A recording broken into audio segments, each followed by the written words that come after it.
Hello, everyone. My name is JD Calderon, and this is Indy Comics Explained. Yet again, I brought another fantastic group of independent comic book creators. So please hit like, hit subscribe, share out the video, let everybody know we're here. And without further ado, let's bring in this guy. He's been absent for a while, but you know what? We brought him back anyway. What's up, brother? Long time no see. How's everything going? Everything's well. How are you? Yeah, I'm good. I noticed that you got a campaign that is kicking ASS in the last 24 hours, isn't it? Well, I'm part of the campaign. I wrote it. Campaign. I'm part of the campaign. Way to be. And I'm sure there's other people that you're going to be bringing on tonight that have parts or all of a campaign also, right? Yeah. Okay, so let's bring them on. Well, hold on. Come on. We got Bring them on. Hey. Co-host. What? Can't forget the man, the myth, the legend. Oh, yeah. I haven't been called a legend in a while, but that's another story. I'm Randy Zimmerman. I'm with Arrow Comics. I've been doing this for many decades. This by this direct market. I also podcast twice a week, Friday mornings, Comics by Night, and Sunday mornings with the Sunday Funnies. Check your local listings. We're available over at the Indy Comics Network. All right, very nice. Madeleine, how you doing? Me next. You're next. Hi, I'm Madeleine Holly-Rosing. Most people know me from my steampunk supernatural comic, Boston Metaphysical Society. But tonight I'm here to talk about my new series, Morgana Pendragon, which is currently on Kickstarter. Nice. Very nice. Cammry. Hello. My name's Cammry. I'm a comic book artist. I am currently trying to publish my first ever graphic novel that is written and drawn by me. It's on Kickstarter right now. It's called George Smith, Paranormal Investigator of the Pacific Northwest. And it takes place here on the Olympic Peninsula. And it's all about local myths and legends. I'm really grateful to be here, guys. Right. Cool. Good time. Yeah. Hey, what's going on? Hey, JD, how are you, man? Good. Good. My name is Dan Price. I am the co-writer and artist on the project Bigfoot Knows Karate. We are doing Chapter 3 right now. It's Chapter 3, Hellhound on My Trail. And I'm going to be here tonight with Chris Sahloff from Homebrew Comics, and just excited to be here. Thanks so much. I've got a campaign starting May 14th. Way to be. All right. Hey, how you doing, Chris? good. Hey. Thanks for having me. So, my name's Chris. I am the creator, artist, writer, everything for the comic book Crit, Constantly Running Into Trouble. Going to Kickstarter April 30th with our 9th issue. He who would be king, and I am representing Homebrew Comics here with Dan. So, thanks for having us. All right, very nice. All right, cool. Good to have you guys. Just give me a second. I'm trying to just get into my account here. All right, so everybody's seen the show questions. So let's get down to business. There's a show question? There always is. So, I know you've been gone for 4 weeks, but you know the rest of us. Let me know. You know what I mean? Yeah. Tell me you got to prep for something like this, brother. You know, don't just bring me in blindly. That's all right. You're good at ad-libbing.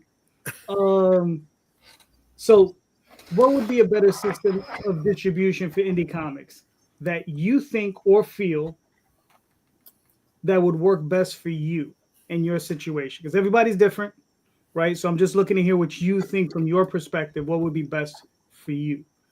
Okay. I mean, Chris, you're in the hot seat. Oh, you're the part that I always start at, so. Well, I mean, we have to, before really saying like what's the best for indie comics, you have to look at what the challenges are for indie comics, and the challenges are really the printing cost that we face, because we don't do runs of thousands to get those big price discounts. We don't get the big printer pricing, for instance. So indie comics flourishes right now because of Kickstarter, because of crowdfunding, because of Amazon, those outlets that we are blessed with. If I was going to say the best route would be to go the old way that they did with Ninja Turtles, which is find local stores that can really build your fan base. And you start off with a small collective of comic book stores that are local to you. So you save on shipping. It's almost like a direct to consumer, but you're using the comic book store as a third party. I think that would be your best way, because then you can build sales numbers, proof of value, and grow from there. I do think that some indie comics creators jump the gun a little bit and want to go straight to these big publishing companies and these big distributors, not realizing that the cost that's involved in being on those distributors and the upfront issues that you're going to run into on your first order. So, I always say start small and work out from there. So, again, I think best route would be a small group of local stores, or even stores that you can get direct shipped from your printer. All right, that's fair. Madeleine, what are your thoughts? I agree completely with Chris. I primarily do direct marketing through Kickstarter and through my website and Comic Cons. And I have worked with a publisher. I'm kind of a hybrid, and both have worked out reasonably well. I like Chris's idea of going and focusing on local comic book stores that are open to indie comics. I have done that in the past. I haven't done that in a long time, mainly because it's a huge time suck. And I've gone to many comic book stores who look at me cross-eyed when I say indie comic, because they and I get it. They know who their clients are. I mean, they understand their customers, and they want primarily the big two or big three, and they don't have a lot of shelf space. So I get it. And it takes a lot of time and research to find the comic book stores there that are open to indie comics and are willing to take a chance. All right, that's fair. Cammry, what are your thoughts? So it's kind of interesting because I don't actually have a lot of experience distributing my own comics, because I've only ever done work for other people typically, and they're the ones who distribute the work. So I had done a little bit of research, and I had actually found a online direct comic distribution website, which I thought was interesting, because it looks like stores and retailers and all that can buy printed comics directly from writers and artists, which I thought was kind of interesting. Otherwise, I think Webtoons is a huge thing for some of my stuff as far as distribution. It's a little bit of a different format, but I do like the accessibility of Webtoons overall. Otherwise, those are my thoughts on that matter. Okay, that's fair. Dan, what are you thinking? Oh, you're muted. Yeah, no. Hey, everyone. All right, so what am I thinking? I'm thinking that okay, so I used to do comics back from 2007 to about 2014. And then I took a long break, and I came back around, 2021, I put out my first comic again. And the world has changed a lot, pandemic aside. I mean, it was all conventions, just conventions is all I could do. Maybe some store signings early on to get the word out. So when I came back and did my first Kickstarter, man, what a game changer that was to me. I mean, that really was, because it was a distribution model in a sense that allowed me to get my books out all over the world. I mean, I got orders from South Korea and Ireland and Australia and all sorts of weird places. And so that was just such a game changer for me right off the bat. And then, but still, I mean, to this day, getting your work out there any way you can, doing store signings, doing conventions, all that stuff is so fantastic. But I mean, it's really hard to get your books out there to stores. So I am excited about some of the cool stuff that's going to happen now that things have kind of exploded distribution wise, and seeing how it's all going to shape up.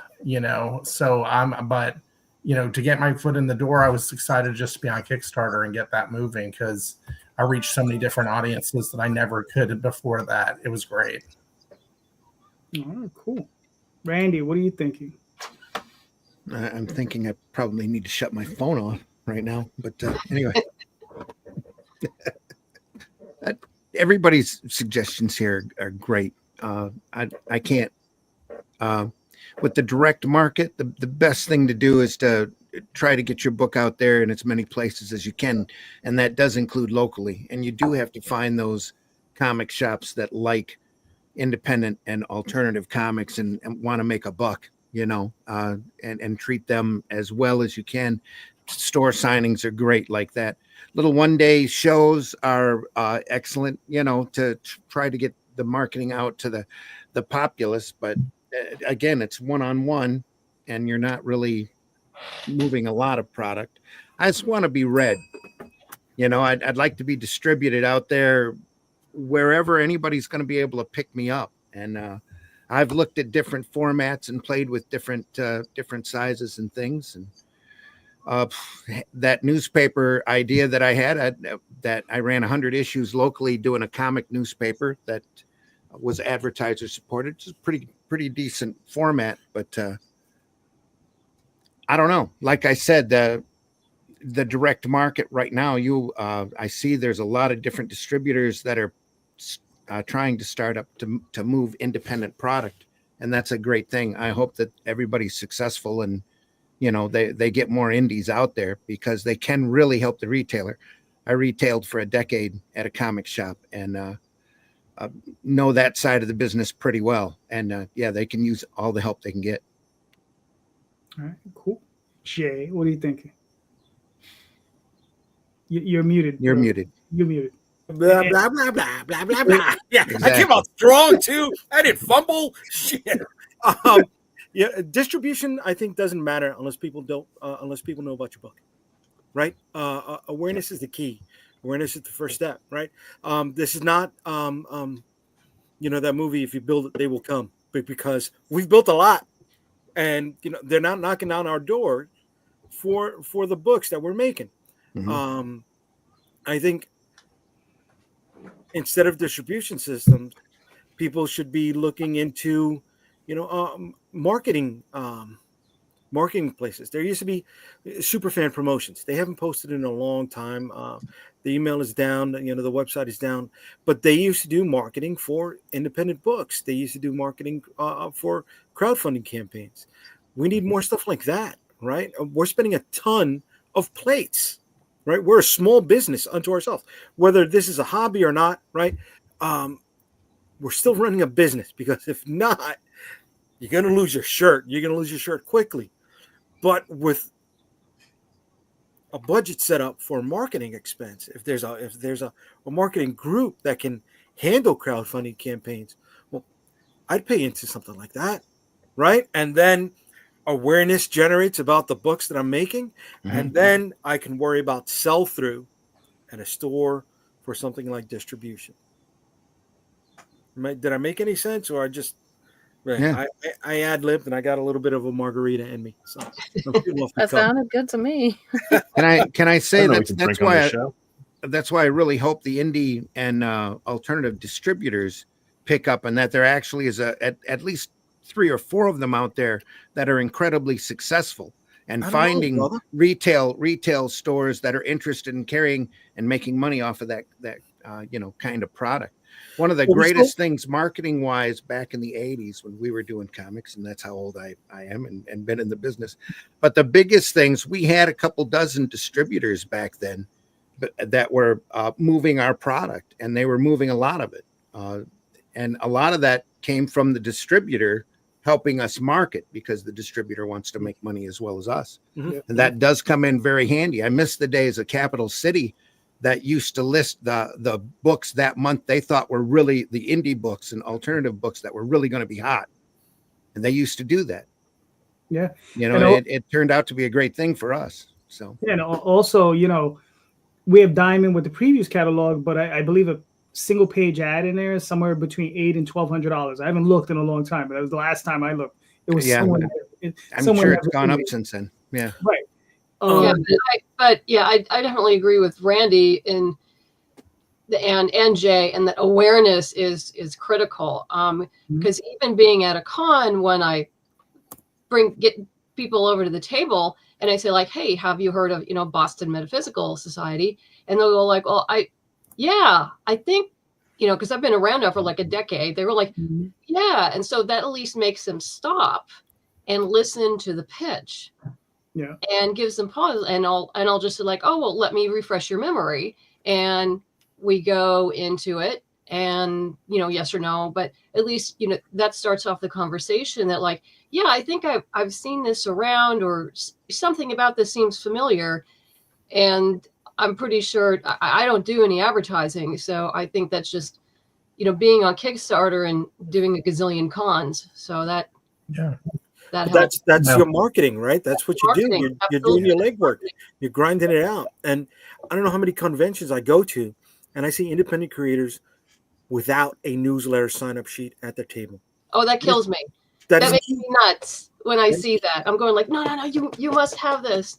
Have marketing material, have bookmarks, have a postcard, have something that has your name and your socials on it. And a QR code. I mean, just a simple QR code that just takes you to your link tree or your homepage or somewhere they can get to your Kickstarter campaign. I mean, I've been working in marketing, graphic design, advertising for the last 25 years of my life, and when I don't see, what hurts me the most is when I see comic creators sitting behind their table reading. And not standing up and talking. Okay, it's like I get when you're the guys who are doing artwork and the ladies who are doing the artwork and stuff, and they got to sit down and work. Okay, cool. But those of us who are peddling our books, we stand, we rise to the occasion. We come in swinging with our axe and our shield. Okay, I mean you got it's a battle out there, guys, and it's Indie Comics. We all love each other. We don't look at each other as competition, but you gotta at least stand up and say, hey, here I am. Because nobody at that convention looking for you.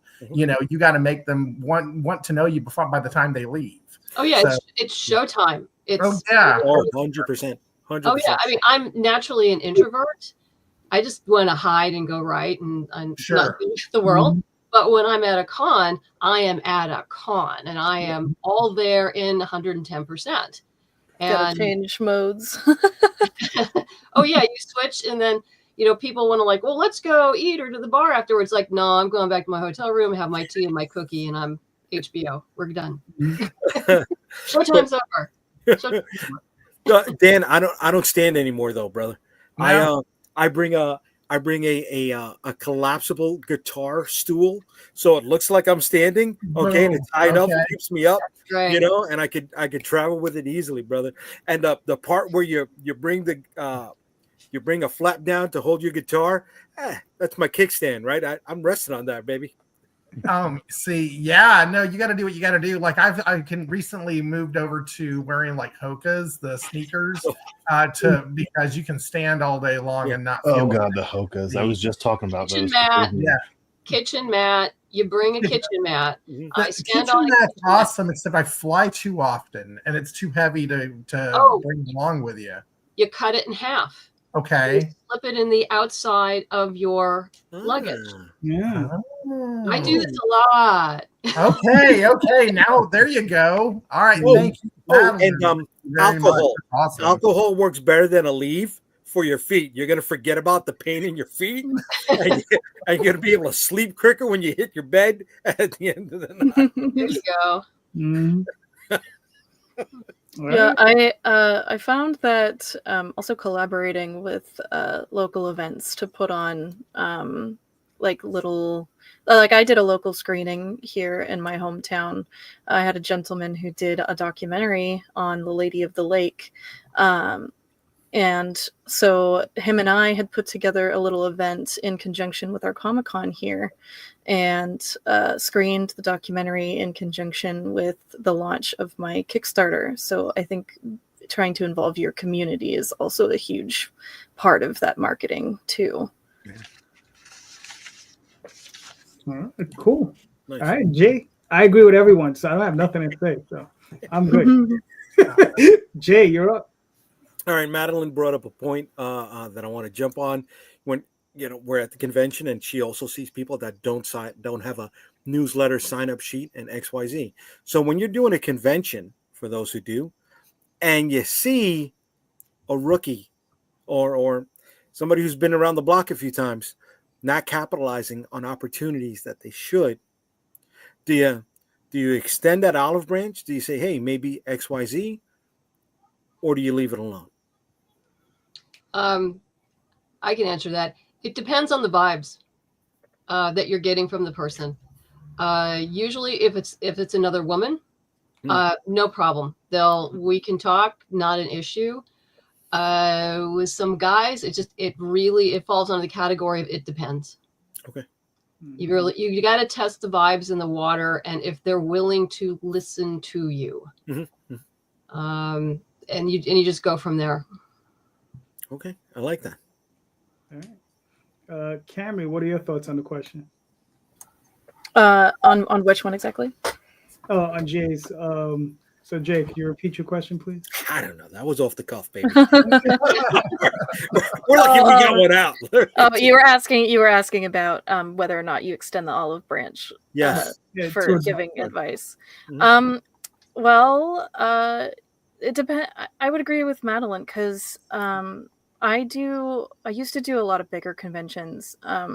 I did like Emerald City Comic Con and Rose City and a variety of other Portland and Seattle based ones. And there's just too many people.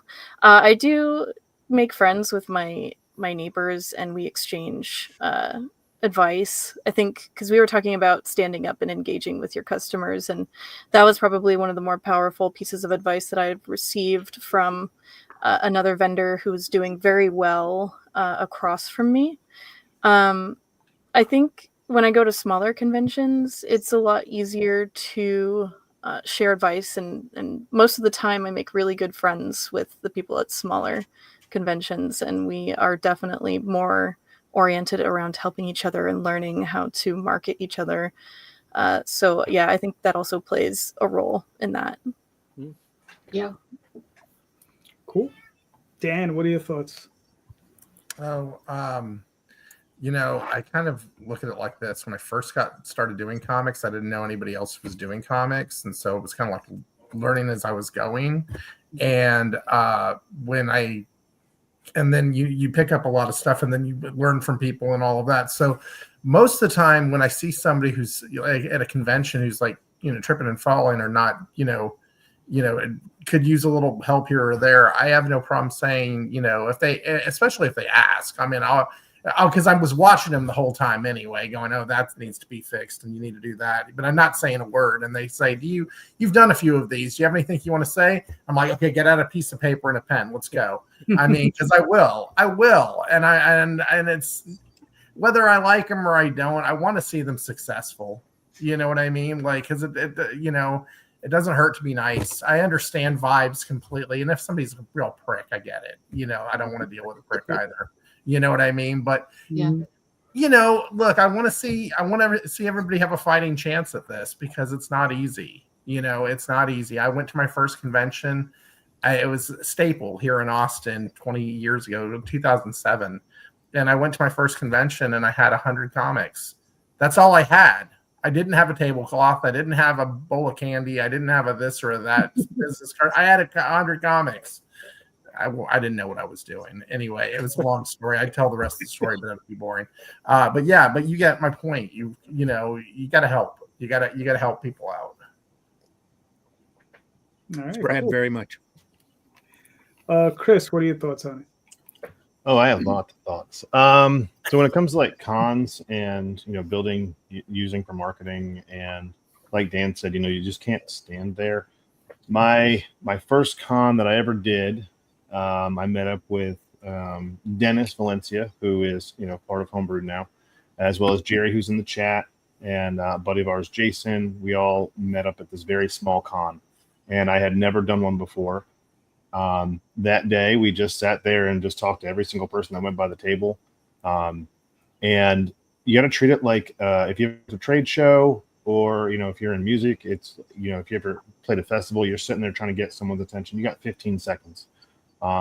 If you're staring at your iPad drawing, or if you're on a tablet, like paper and pen drawing, or if you're just scrolling on your phone, no one's going to care about what you got in front of you. You could put business cards, you could put your QR code, you could put anything you want on the table, and no one's going to pay attention. Hell, I even have a stuffed animal of one of our characters and energy drinks, and people will walk by if I'm not trying to get their attention. You are the face of your company. You are the first impression that person has. You are the last impression that person has. I've been to cons with Dan. I've been to cons with a lot of guys in the chat, and I'll see an awesome comic book across the way from me. I'll go talk to that person, and I'll immediately be turned off and be like, I don't even care what your book looks like, So you've got to put that sales thing on. Like Dan said, we want to see us all succeed, because if one indie comic succeeds, they all do. And we go back into the distribution way of it. If you've got a bunch of indie creators trying to get into distribution into stores want consistency. They want multiple issues. And the reason we as indie creators get so much pushback from retail is because people before us failed. People before us gave up. People before us didn't get past their issue 2 or 3. And so that shelf space that has cost those retailers time and money to put us there gets burned. And you burn enough of them enough times, and they no longer want indie. That's why I think, Madeleine, you said indie was a cuss word, and it's because that takes time and money and for these stores to put us up there. And maybe you're not the one that's going to, not finish your story, but they don't know that. Yeah. And so I look at cons like this. Cons is where you cut your teeth. I worked in distribution. I was a professional musician for 6 years, and you always got to cut your teeth somewhere, because you're not just going to put out your first book and be the most famous person in the world. That's just not how it works. You've got to really get yourself out there, build that fan base, and get used to promoting your product. And there's nothing better than trying to promote your product to a random person walking by a table. I can get on Instagram Live and I can talk to my phone and see little names all day long, and that isn't intimidating. Okay, for most people, that's not intimidating. And I understand sometimes, being on social media and having your face out there can be, it can cause some social anxiety. I see people, with different ways of getting on social media and promoting, and that's fine. You can do that all day long, but if you can't do it face to face, you're probably not going to be able to sell a book in a store.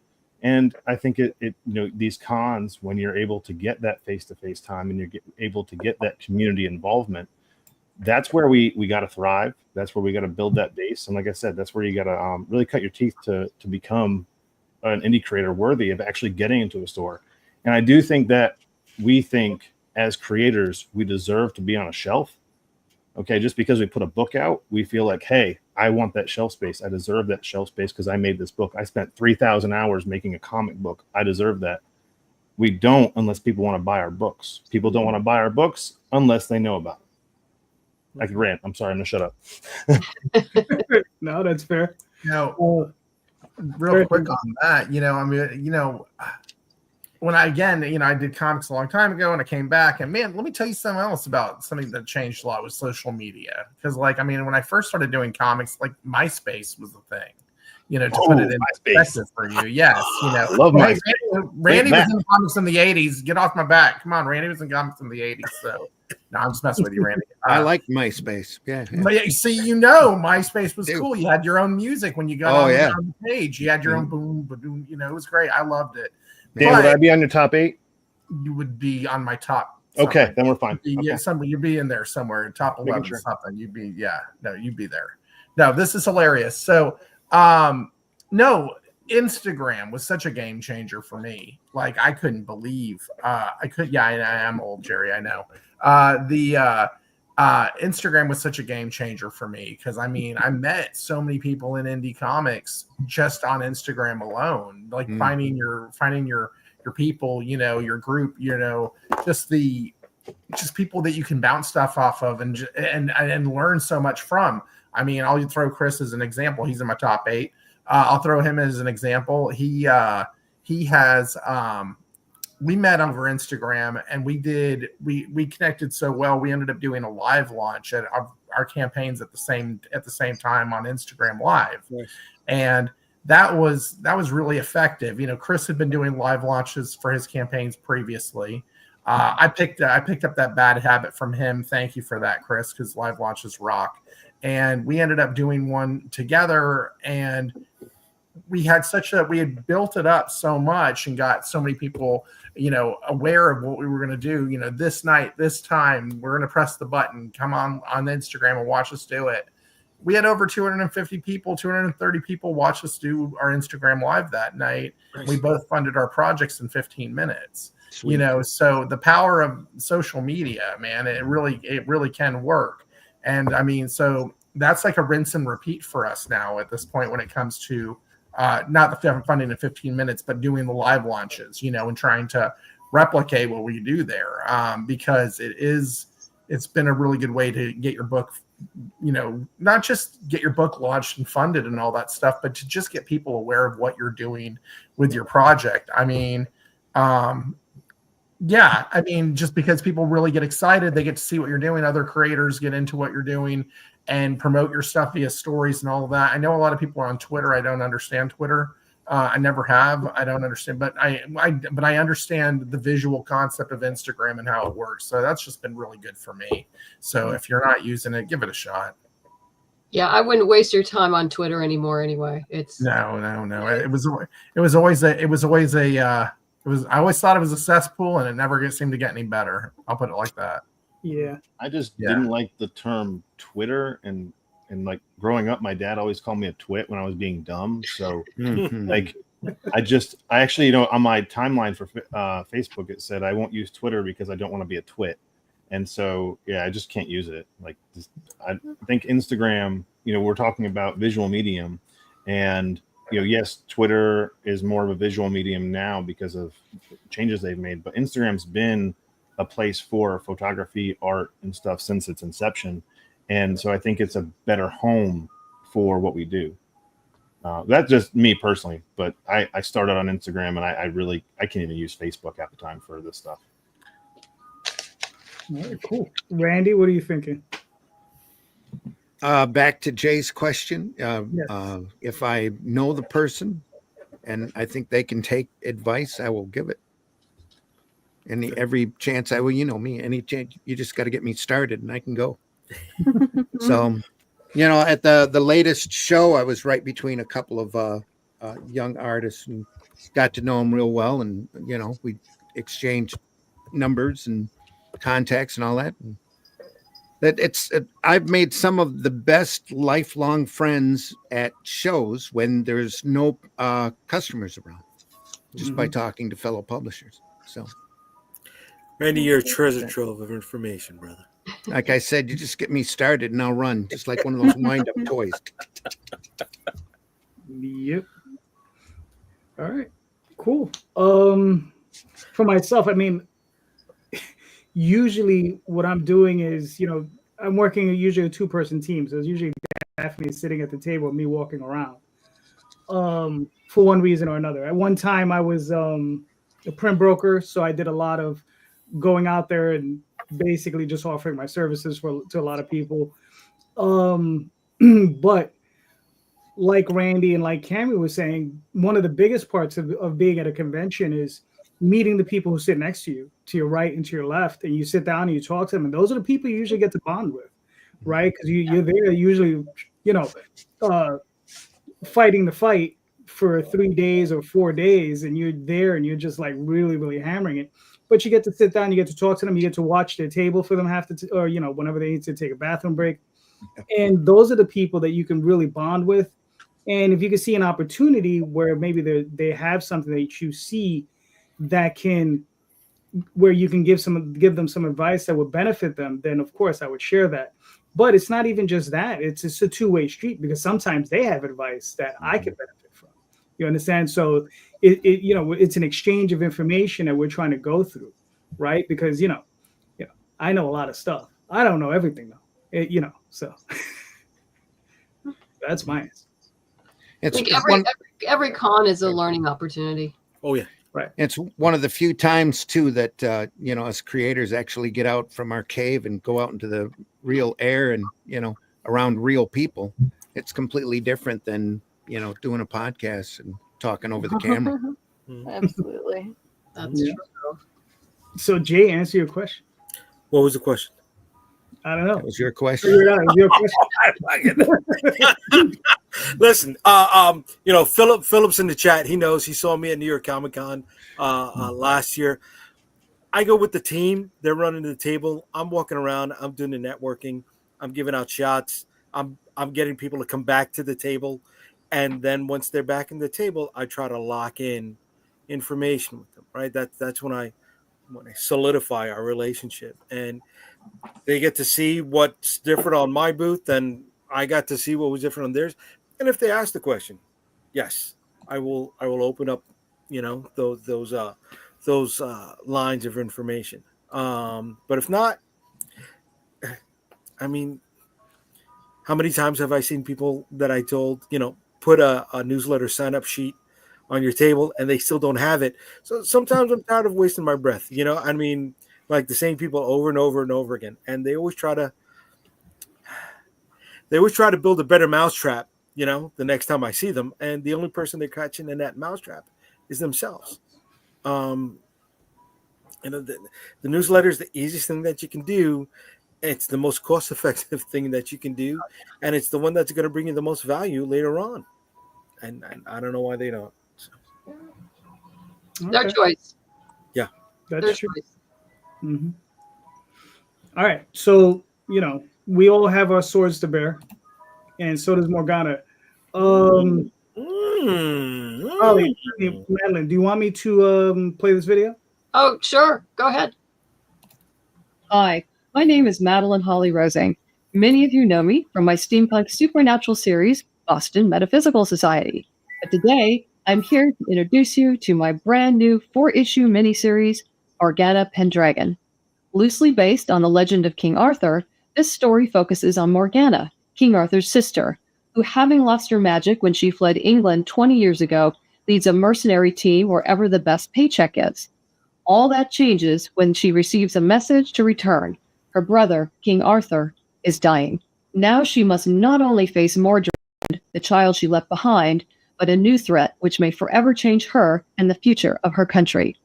This Kickstarter is to print the first issue with cover art by Rio Burton, interiors by Alden Kay, colors by Warnia Sahadewa, and letters by Troy Pateri. The story is 26 pages in a 32-page book, which means, you guessed it, lots of extras. And there's more. We'll have a limited variant cover by Roberta Ingranata in both standard and metal covers. And Alden has created the most gorgeous metal bookmarks, which will be available in a few reward tiers, as well as add-ons. The best part is the comic is being lettered and should be ready to go to the printer by the end of the campaign. So please, be sure to check out all of our reward tiers and pledge today. Thank you in advance for your support.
All right, cool. Very nice.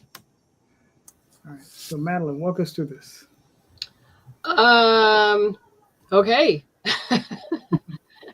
We've got 11 days left. We're fully funded and heading towards our third stretch goal. What you're seeing there is the Getty. That's a new add-on bookmark of Getty. Will be a metal bookmark, and as we scroll down, that's obviously that's our main cover by Rio Burton, and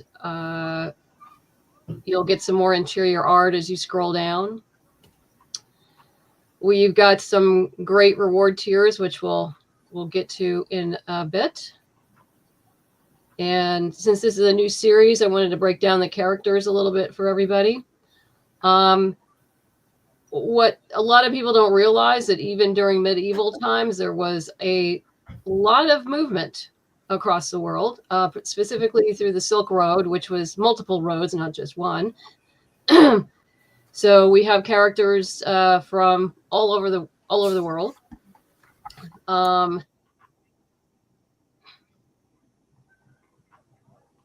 So it gives little bios on them, and that's our variant cover from Roberta in Granada. And yeah, you can get a digital for $6 to get you started. Obviously, all the early birds are gone at this point. But yeah, you can get the physical copy of issue 1 plus the PDF for $15. And everything includes domestic shipping, unless you do some of the add-ons. Some of the add-ons do require some additional shipping charges, depending on the weight and the size, because I have to change packaging. And for those who don't know us and want to get a taste of Boston Metaphysical, you can get digital versions of those included. And we also have a retailer package. And I also have prose in the Boston Metaphysical universe. So if people want a lot of reading material, they can get the comics and prose digital. And we have a physical starter kit that gets you issue 1 of Morgana, the novel Storm of Secrets, and the special edition of volume 1 of Boston Metaphysical. And then we have the very pretty metal covers, which also includes a regular standard copy. So if you like to collect your metals, you can put the metal away and then you can read the other one. Plus you get the PDF. The premium digital package includes pretty much everything, including our audio drama. Cool. So those are obviously, people who are new to me and want to get more stuff. Yeah, it's a lot of stuff, but there's a lot of good stuff. So yeah, and you can add on if you wanted to just get a basic package and add on a metal cover, you can, or add on any of the metal bookmarks, or if you prefer hardcovers, you can get the hardcovers and actual CD or flash drive of the audio drama. Oh, nice.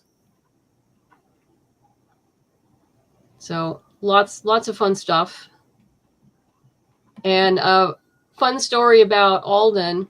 I had been looking for an artist for a while, and obviously there's a lot of tremendously good artists out there, but I had an idea of what I wanted. And I was at Rose City talking to David Walker, and he said he had met this guy who really liked, can I send him over to my table? And I said, sure. So Alden stopped by and showed me his portfolio. Turns out he's won the Mad Cave talent search. And the art he showed me, what really made me pick him was that he drew women that looked like women. They were short, fat, small, all different sizes, and they weren't hypersexualized. And that's the kind of look I wanted. So I brought him on board, and done a tremendous job. All right, cool. Now, obviously, this is the first issue. Is this a limited series ongoing? How are you looking at it? This is going to be a 4-issue miniseries to start. And depending on how well we do, might get another series. Hopefully, yes. Yes. I think I don't think you have a problem. Your book's always great.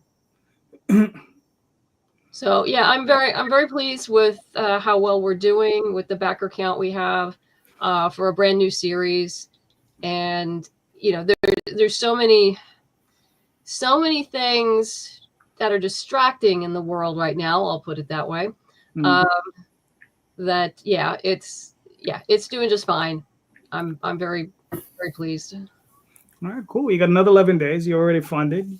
Yeah. I mean, you'll probably just all you just need is more so you can get the second one out. Now, what type of schedule are you looking at? Quarterly, biannually? It really depends on me and my Boston Metaphysical schedule. Alden's ready to go. I'm almost done with issue 2 of Morgana, and then it goes to an editor. I mean, he's ready to start whenever I'm ready. And the one hiccup here is that I'm probably going to be moving at the end of the summer. Oh, gotcha. So we'll see what happens this fall. I mean, because I'm also working on Boston Metaphysical and finishing the last 2 issues of Pikes Peak. And I really want to get that on Kickstarter to get that out to people, because they've been waiting a long time. I mean, it's not anybody's fault. I don't know if you remember, I had unfortunately had to fire the artist, the original artist on Pikes Peak, and I brought Danny Rivera on board, and she's been fabulous, and she's been cranking it out, but there's just a lot of work to do. So, yeah. Gotcha. Okay, cool. Well, listen, everybody, go buy a book. This is an awesome book, Morgana Pendragon. And the link is in the show notes and in the chat. So, yes. All right, very good, very good. Thank you for putting that up there, Jay. Yes. That video was awesome, by the way. Yeah, I like it. Yeah. Right. That made me feel very excited about the story. Oh yeah. I like the female take on the Arthur legend. I really appreciate that. Yeah, and also it's older female. She's in her 40s. Oh, that's awesome. We've never seen Morgana in her 40s. This is way after Camelot. Life is very, very different.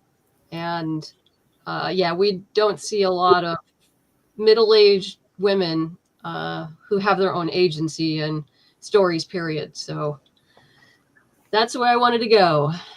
Well, I really appreciate that, Madeleine. That's really cool. Thank you. All right, cool.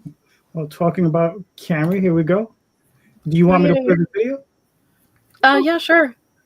Cool. That's cute. What's it called?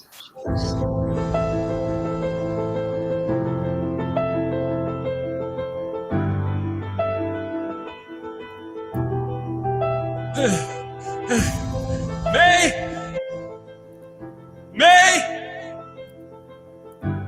Where are you? Joey,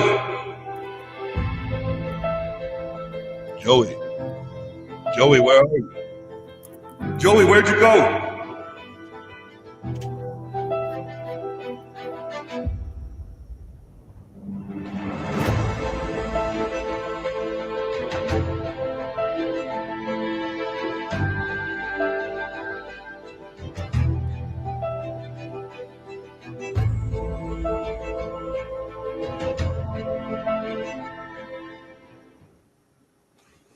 Cool. Very nice. So first off, I should definitely mention that this is a relaunch, because I had launched this project last year with an $8,000 goal, which I feel like was probably a little lofty for my first graphic novel. So I'm starting over this year. I launched this Kickstarter in conjunction with a local Comic-Con that I work with called SquatchCon. And so I halved the goal, because last year we did about 4,600, I think. So I'm trying to push to get around the same amount. This is definitely a project, a passion project. This area that I live in is absolutely gorgeous. I live on the Olympic Peninsula in Washington State. And there's a lot of local myths and legends and just absolutely gorgeous places. And so this comic takes place here. And it's heavily based around Sasquatch and Lady of the Lake and Native American legends. George is just a journalist who starts out at the local newspaper and meets Hank, who's a Clallam native whose brother actually disappeared in the woods a long time ago. And George thinks that Hank is just kind of this crazy guy in the woods who believes in Sasquatch. But when his daughter goes missing, suddenly that narrative changes. And so these guys team up in order to find out what's happening and save their loved ones. So that's the basis of this. I trimmed down the rewards because I had a lot of different things last year. I had like keychains and t-shirts. But this year I slimmed it down and I have a Kickstarter exclusive sticker. But most of the other things are just personal commissions and just names in the book. So yeah, I simplified it, and what I'm really trying to do is just get it to print so I have it in hand. But I really love this comic and I've worked really hard on it, and there is a free preview on Webtoons that anybody can go and take a look at as well. So All right, cool. So you see, so this is a one shot? the story, yeah, I mean, I have the complete story in hand. Right now I only have the first 32 pages done of the full thing, but I'm also I just want to have the first book out so that I am able to have it with me at conventions, and so I can kind of sell people on it. So that's what this Kickstarter is about. Gotcha. Now for the I guess for the future, we're looking at it like, is it going to be? Are you going to continue this? Like, are you going to do an issue 2? Yeah. Okay. Yeah, absolutely. I think I don't have a page count in mind currently, but I mean, I imagine it will be probably around 100 to 200 pages overall. So yeah, because the story is done, it's all figured out. The timeline is in there, and I have scripts. It's just a matter of trying to get the excitement going for the story itself. Right. Okay, cool. I mean, look, you're an incredible artist. I mean, stuff's really, really nice. Thank you. I appreciate that. Yeah. Yeah, I worked very hard on this because for the most part, my career has been oriented around doing comics for other people. I've worked with Russell Noelty at Wannabe Press. I've worked with some webtoon creators. I work with Bad Bug Media out of West Virginia. And a lot of indie comic creators around the globe. But this one is kind of the culmination of all of my everything that I've learned and everything that I've worked for, put into my own IP, because I really want to get into that part of indie comics is my own IP. All right, cool. Russell Nolte is a really cool dude. I know he has a huge mailing list. Bother him. Have him campaign. Yeah. Have him bother. He's a really cool dude, though. Yeah, absolutely. Russell's very nice. Yeah. So yeah, just get on his case. Well, hey man, I need some help. Absolutely. But he's a really cool dude. I mean, it's a great looking book. I mean, you have another 19 days to go. You're almost halfway there. I mean, you have to hustle a little bit, but I think you're gonna make it. I don't think you're gonna have an issue making it. Yeah, and I've got another event that I'll be going to, and I have a few other podcasts that I'll be appearing on as well. So. Okay, cool. I mean, it looks like a great book. Thank you so much. I mean, this, yeah, everybody, again, another great book. Go out there. Thank you so much. You know, very nice. All right. So let's see. All right. Ooh. Oh, I see. Someone in the chat, JG, said they love Boston Metaphysical, and I just want to say thank you.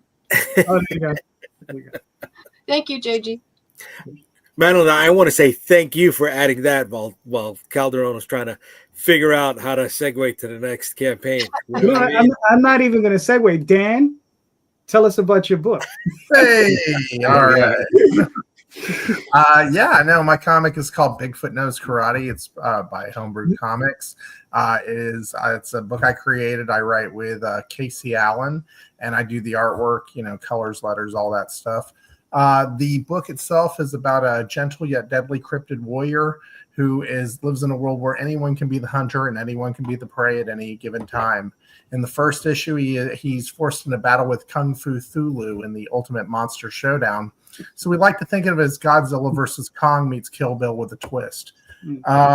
The book goes further off the rails from there. You got characters like Chupacabra with a shotgun, Thermonucleodon, who's a kaiju with missiles growing straight out of him. And there's, and then a bunny rabbit. Frankly, there's just this bunny rabbit who's just been hanging out since issue 1, and he's in for the ride. So we're doing the campaign is about chapters 1 through 3. So this is pieces from chapter 3 right here. Just a couple of panels and some pages for y'all to check out. But the story is about a Bigfoot on the run, and he goes from being completely out in the middle of nowhere all to himself.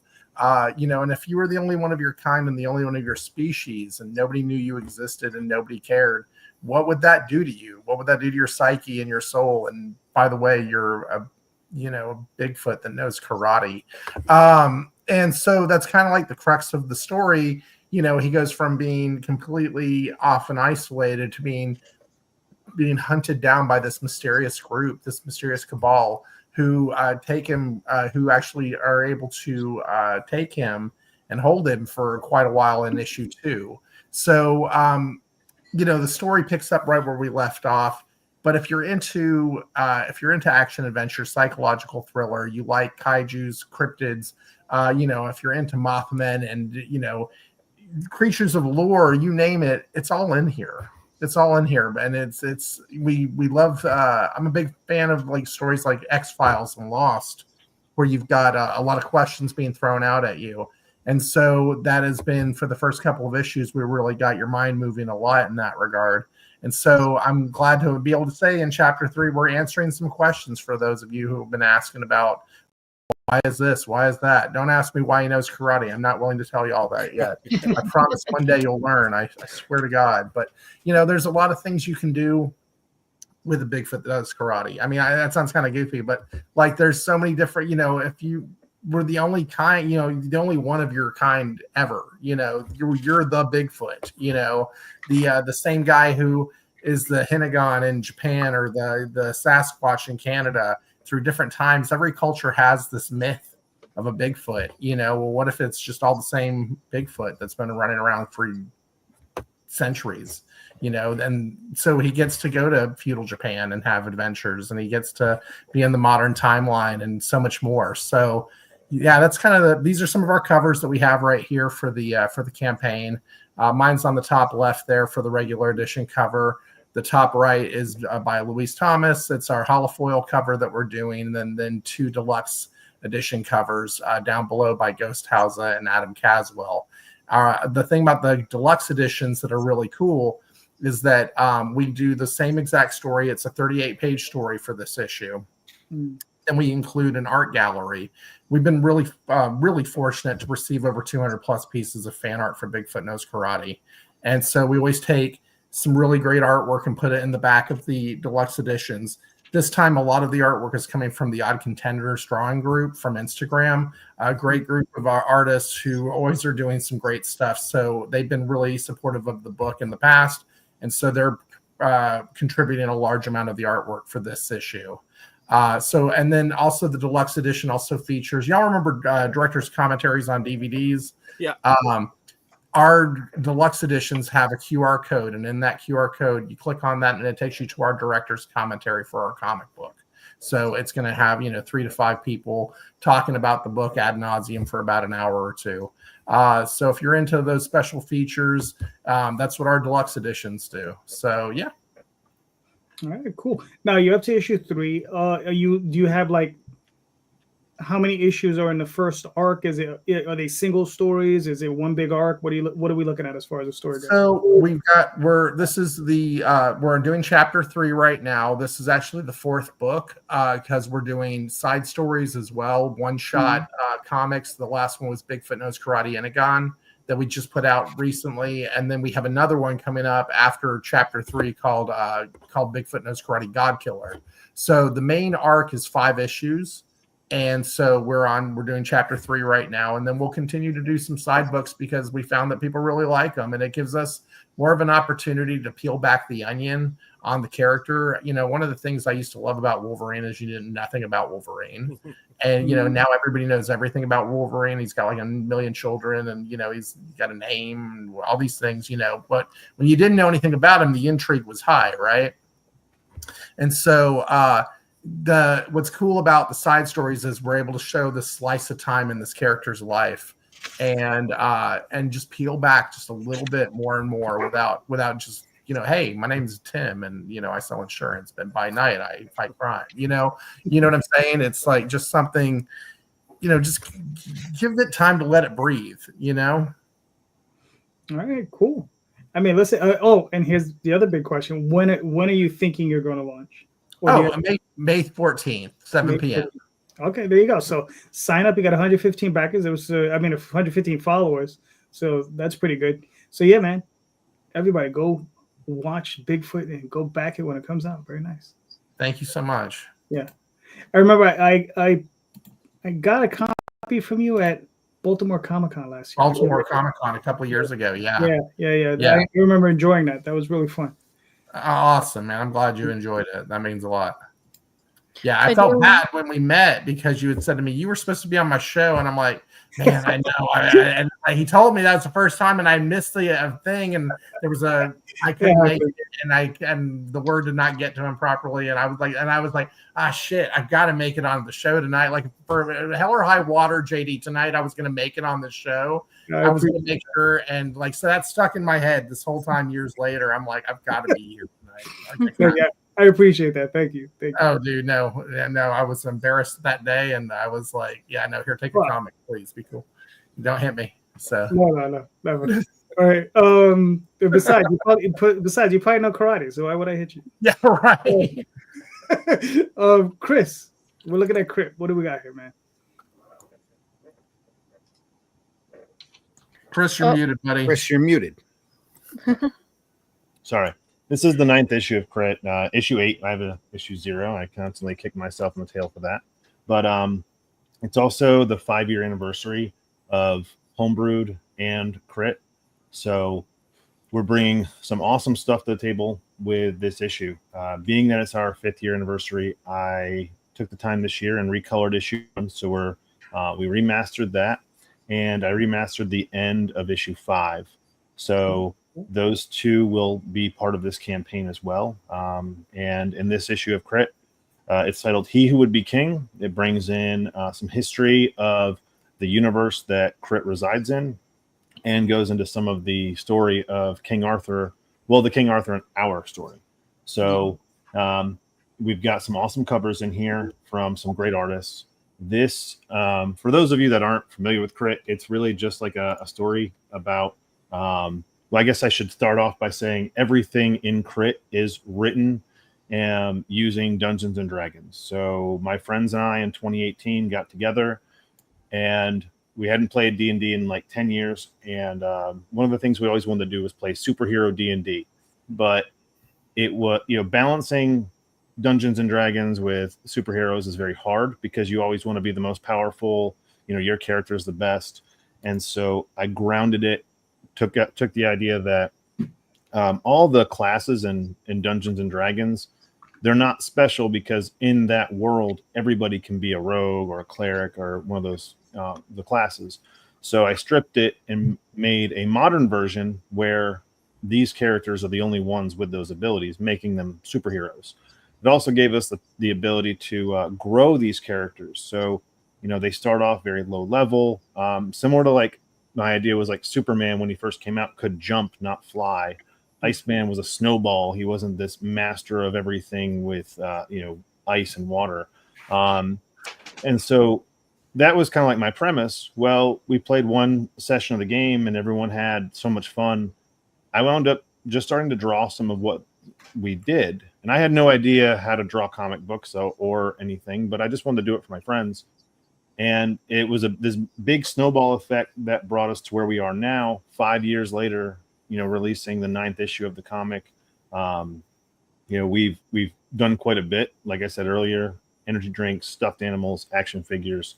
And this year is no different. We're bringing in some really awesome stuff with this issue of Crit. Like I said, some remasters, the wraparound cover that's up top, just pushing the envelope a little bit more.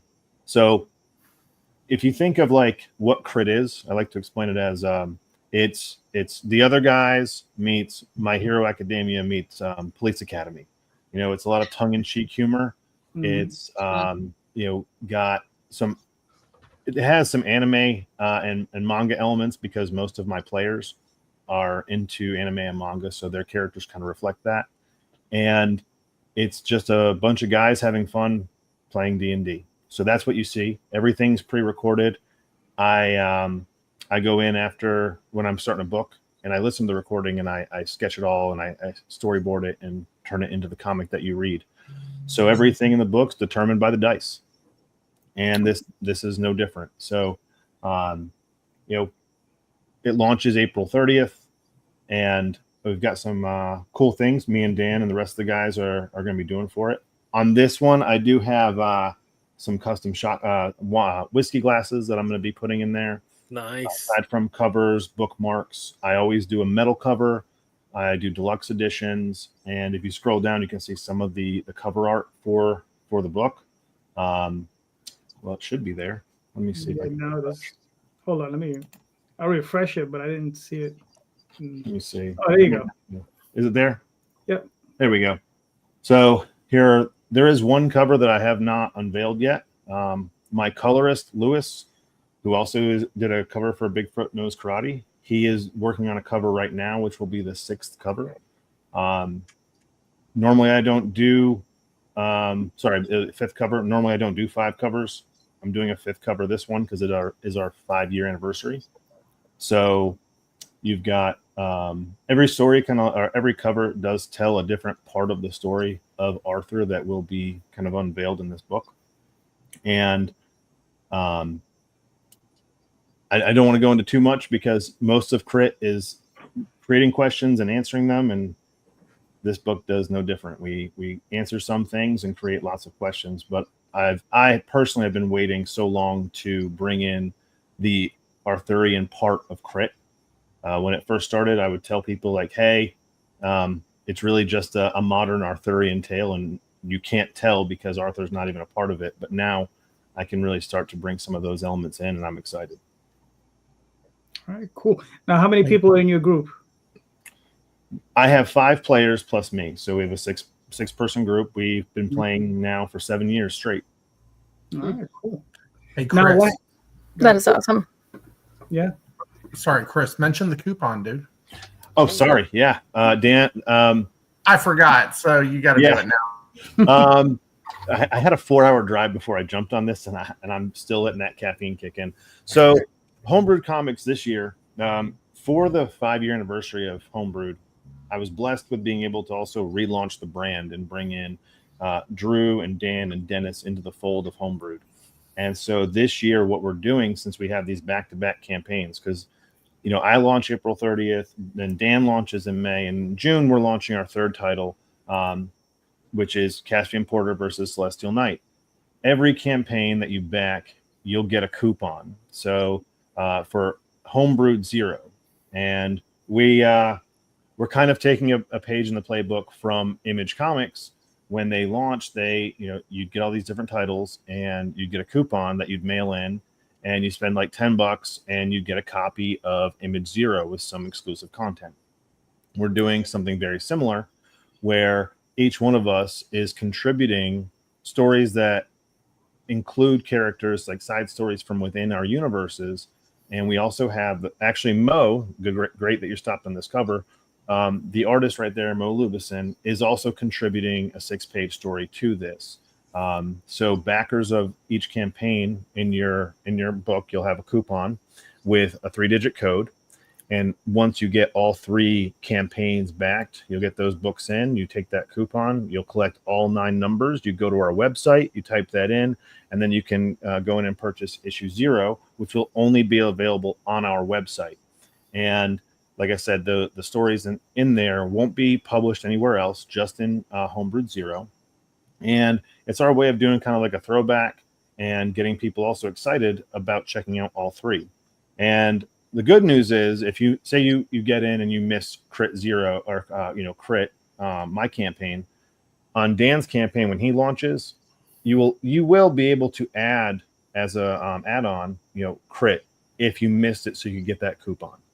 And then when the 3rd campaign launches, if you missed Crit or Bigfoot, you can go in and add both, either one, both, or if you missed one of them, and that way you can get all 3 of the coupon codes and get your copy of Homebrewed 0.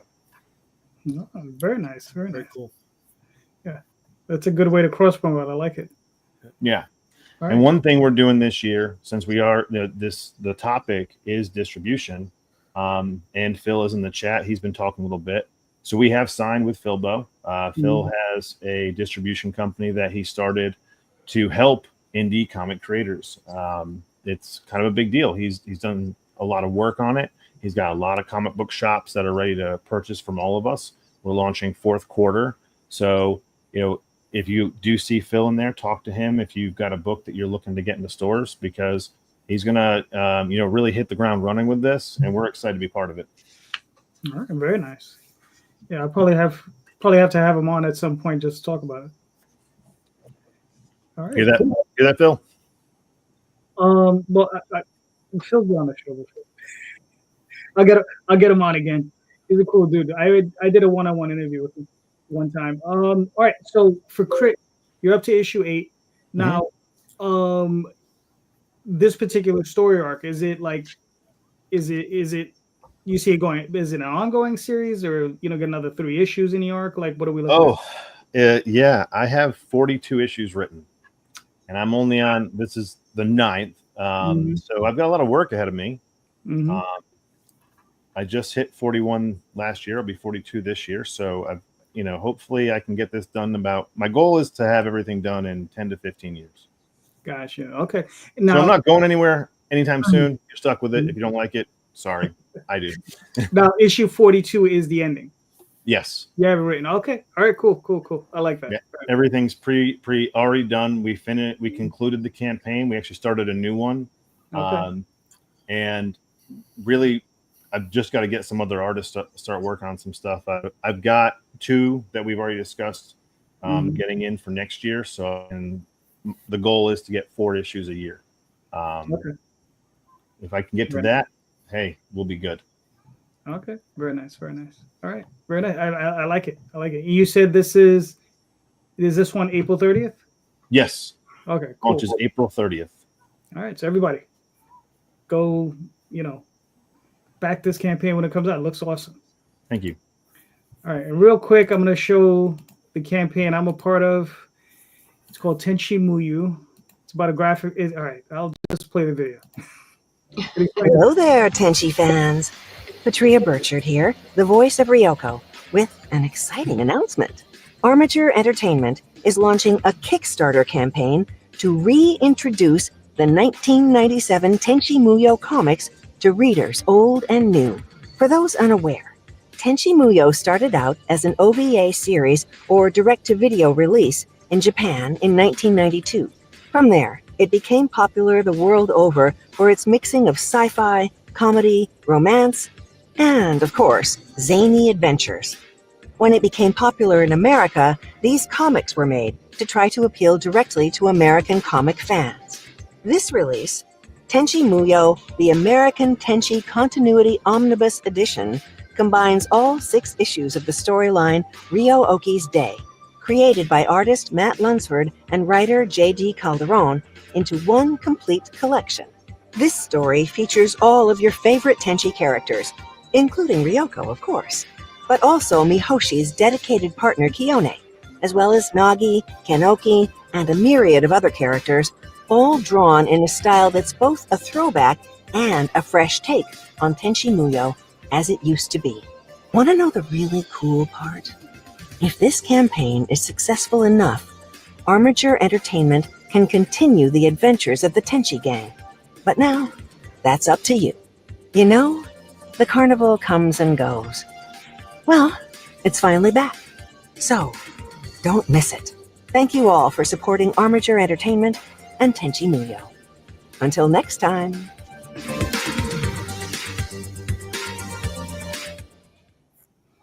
All right, cool. This just launched yesterday, so this is for a comic book series that I wrote in the 90s. And it's insane to see it like this, because I thought this series was done and over with, because the company that produced it was, I originally worked for Pioneer. It was P Anime at the time, and it was Pioneer Entertainment. And I was hired by them along with the artist Matt Lunsford.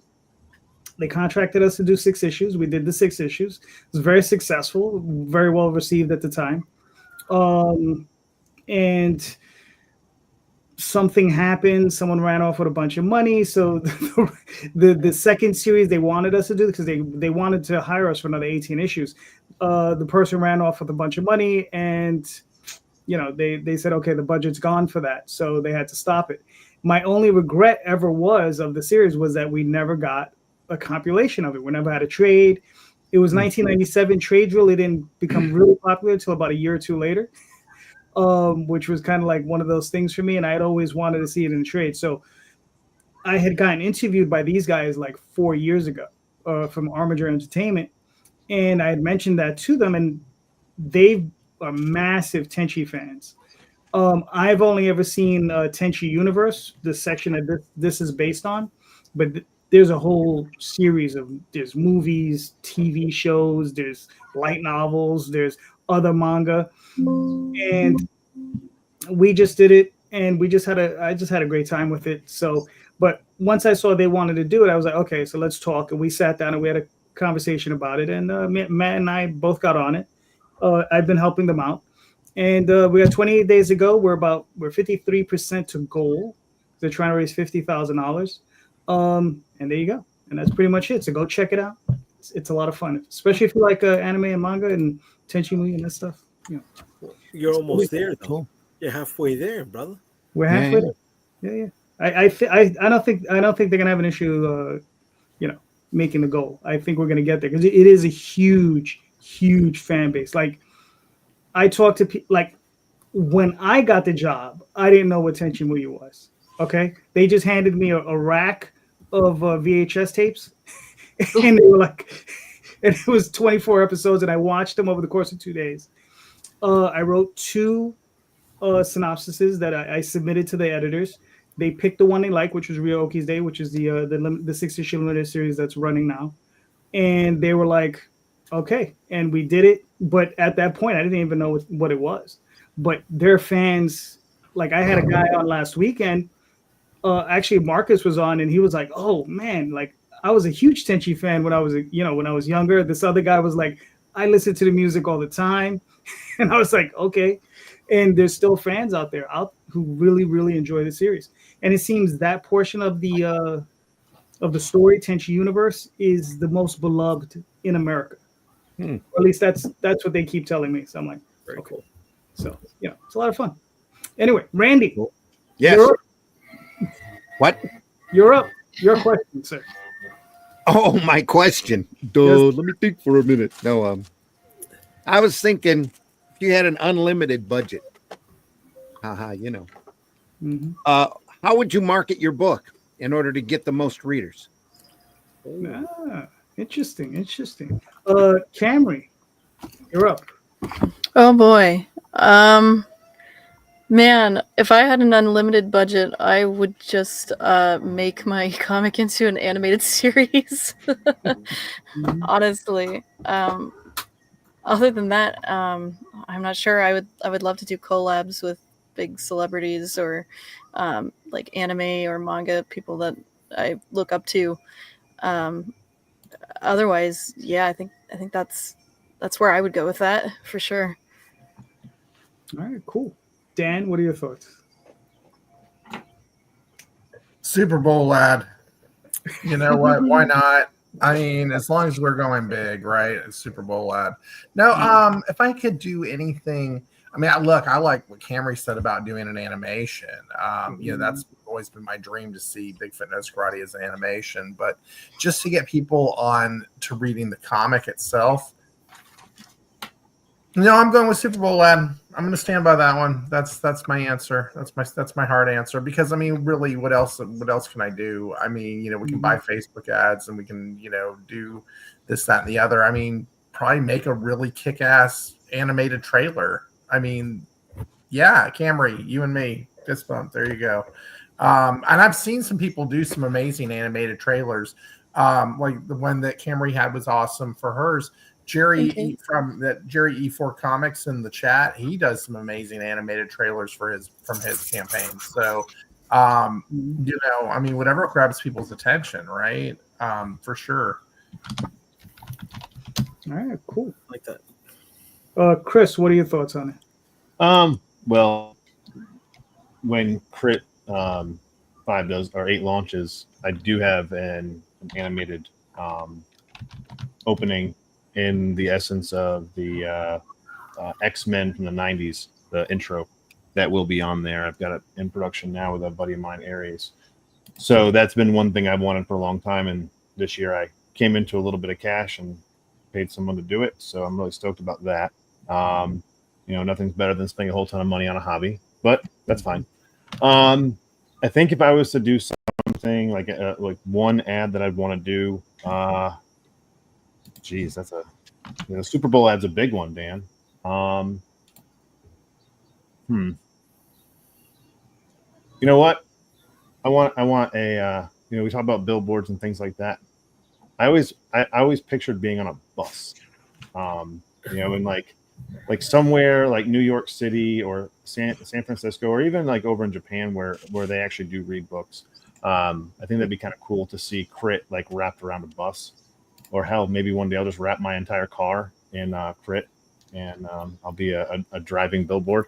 That whole Times Square thing happening. Yep. You know, you have the sign next to Cup of Noodles and the Marlboro Man or whatever. I mean, yeah, I'd put it down.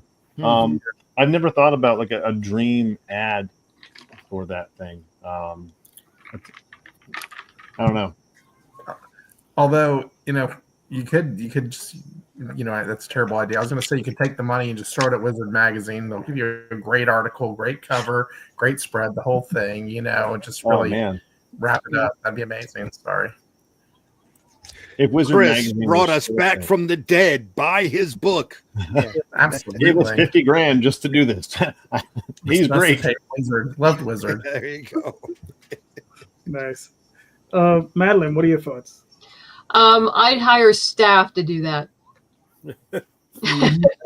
That's why she's the Exactly right. Yeah. Yep. I would hire professional. I used to be a marketing director back in the day.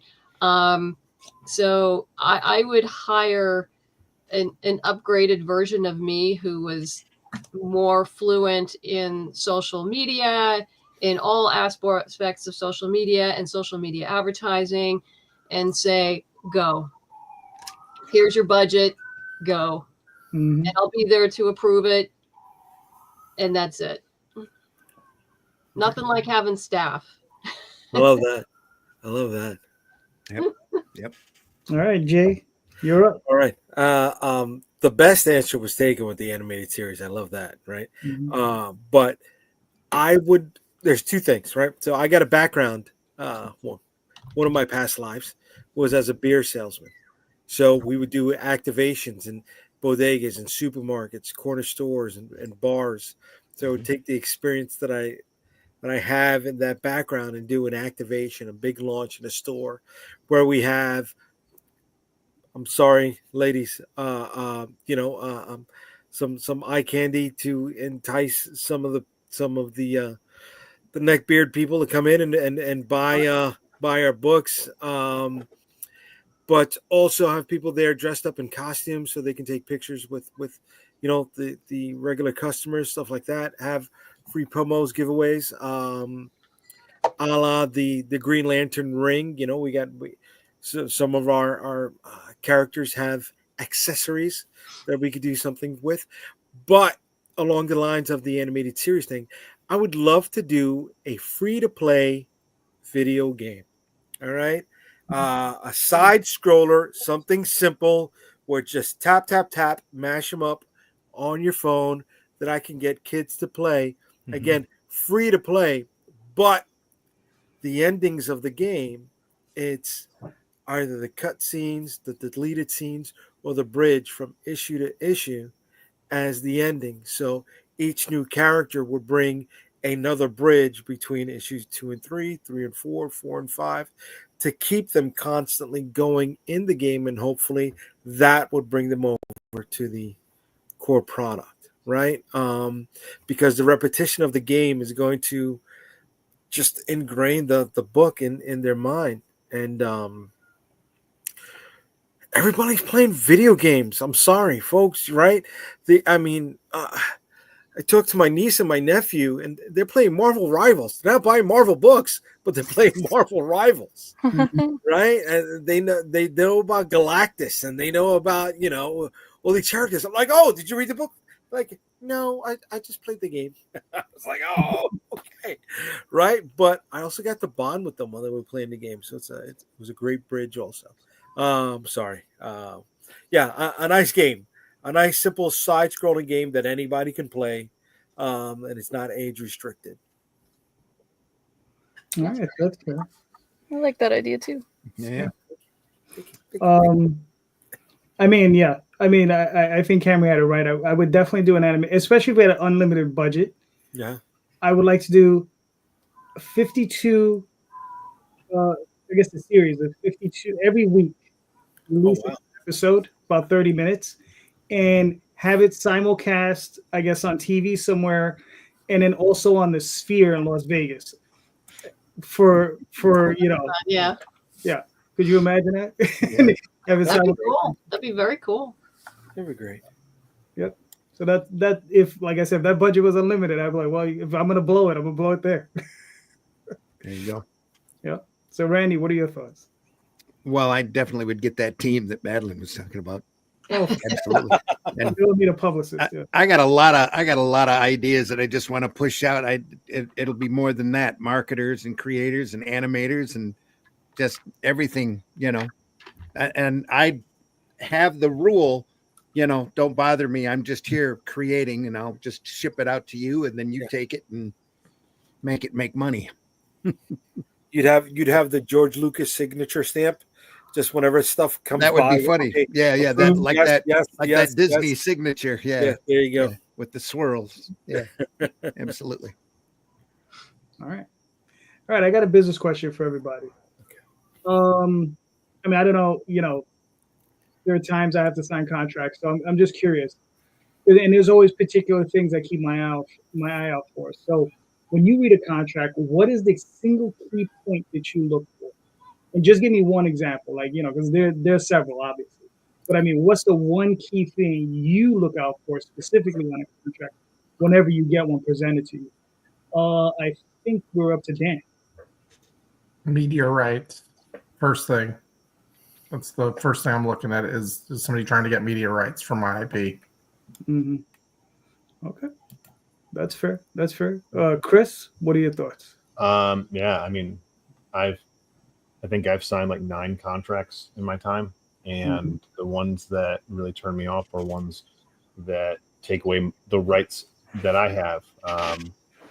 I was actually presented a contract when I was like 17, 18 for in my band by Universal, and one thing that made us not sign was we could not even play our own music for 7 years after the contract was signed. So if we broke up, they had a 7-year time period. I couldn't play a birthday party. I couldn't do anything with my own music for that long. Crazy. And so that when I look at anything, I look for, am I keeping the rights to what I've created?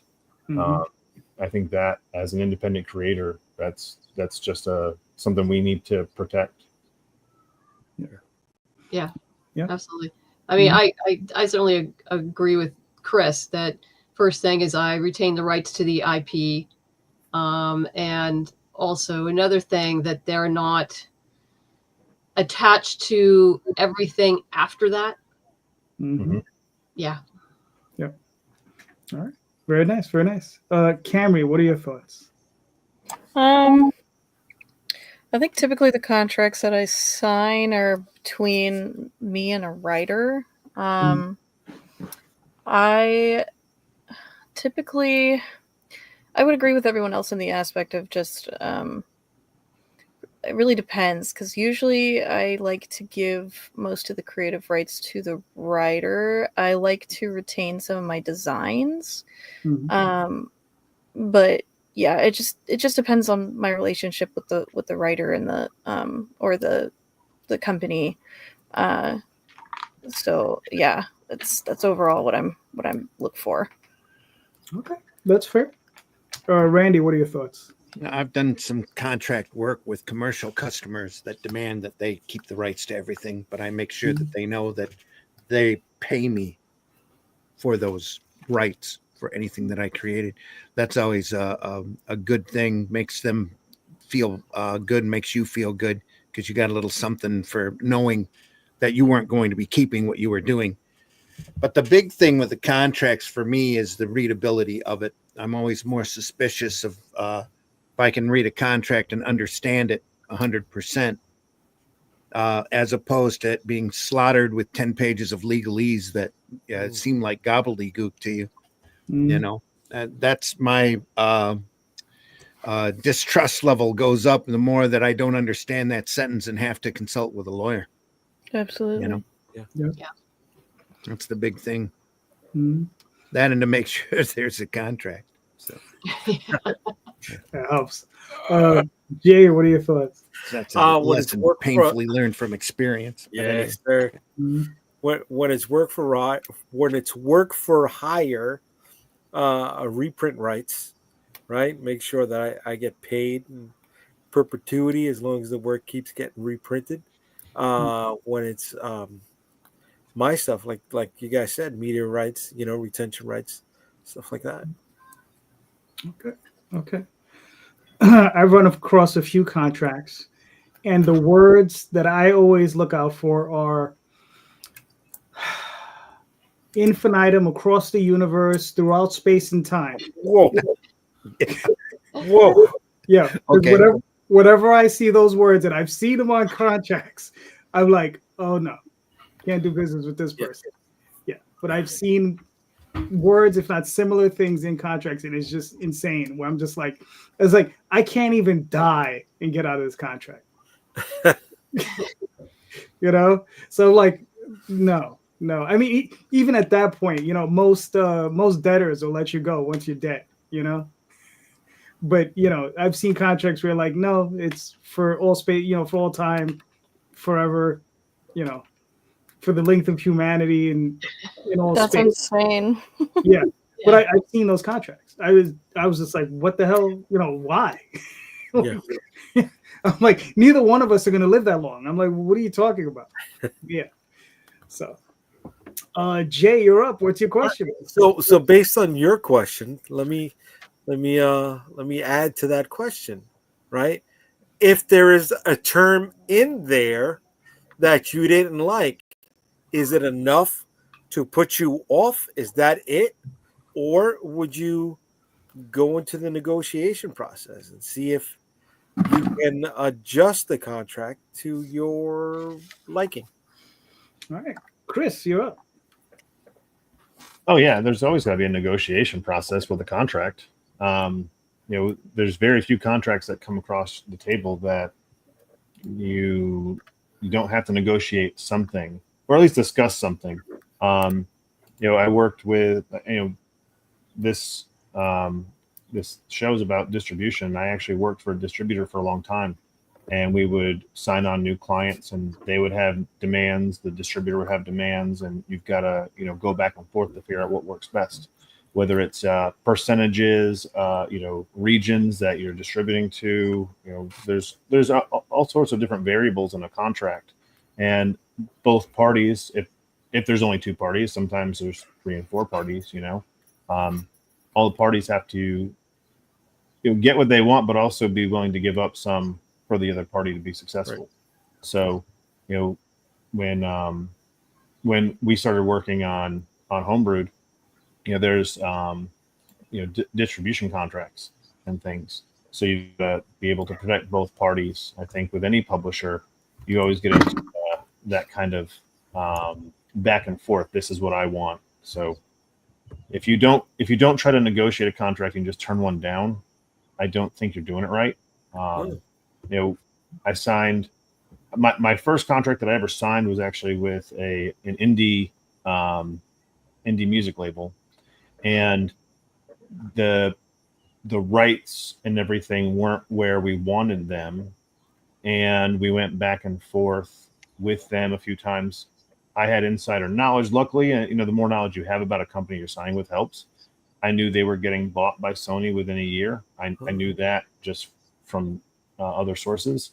And so one big thing for us was, if you're going to have the rights to our music, we want to make sure that when it does go to worldwide distribution, that not only the rights are protected, but also the monetary value. Because when he came to us, he was pitching as an indie, indie label with indie distribution. And when that changes, where is our contract then?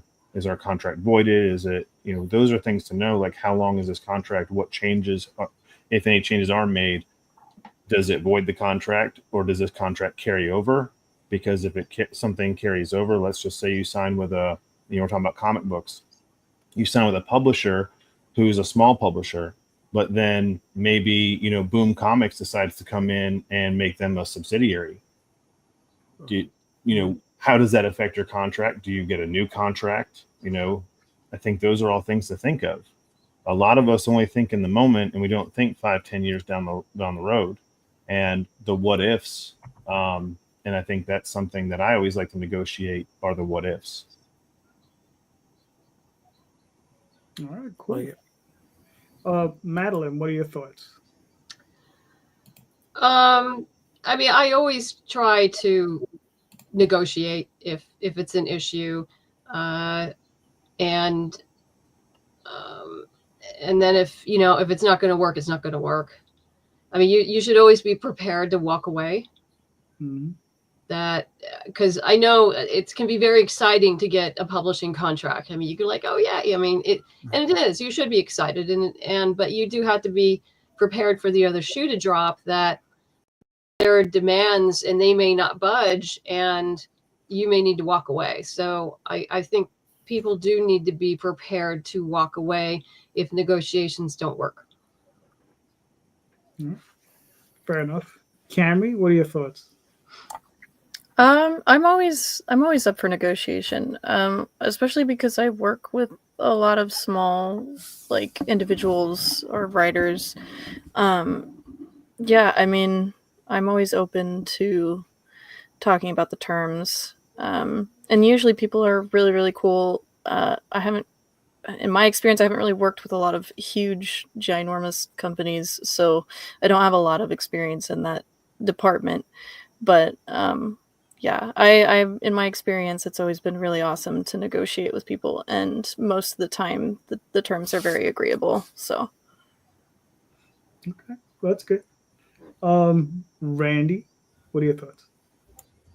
Well, the more of a boilerplate contract that's tossed at me, the more suspicious I get about that. I'd rather have all the negotiations done first and the contract drawn up afterwards, with the points in there that both of us feel are important to have there, so that we're not having to go back and forth with new contracts here or there. Everything's negotiated, done, and then you get the contract, you read through them, have your lawyer read through them, and then sign them. That's the ideal way to do it, I think. All right, cool. But yeah, always negotiations, always. Yes.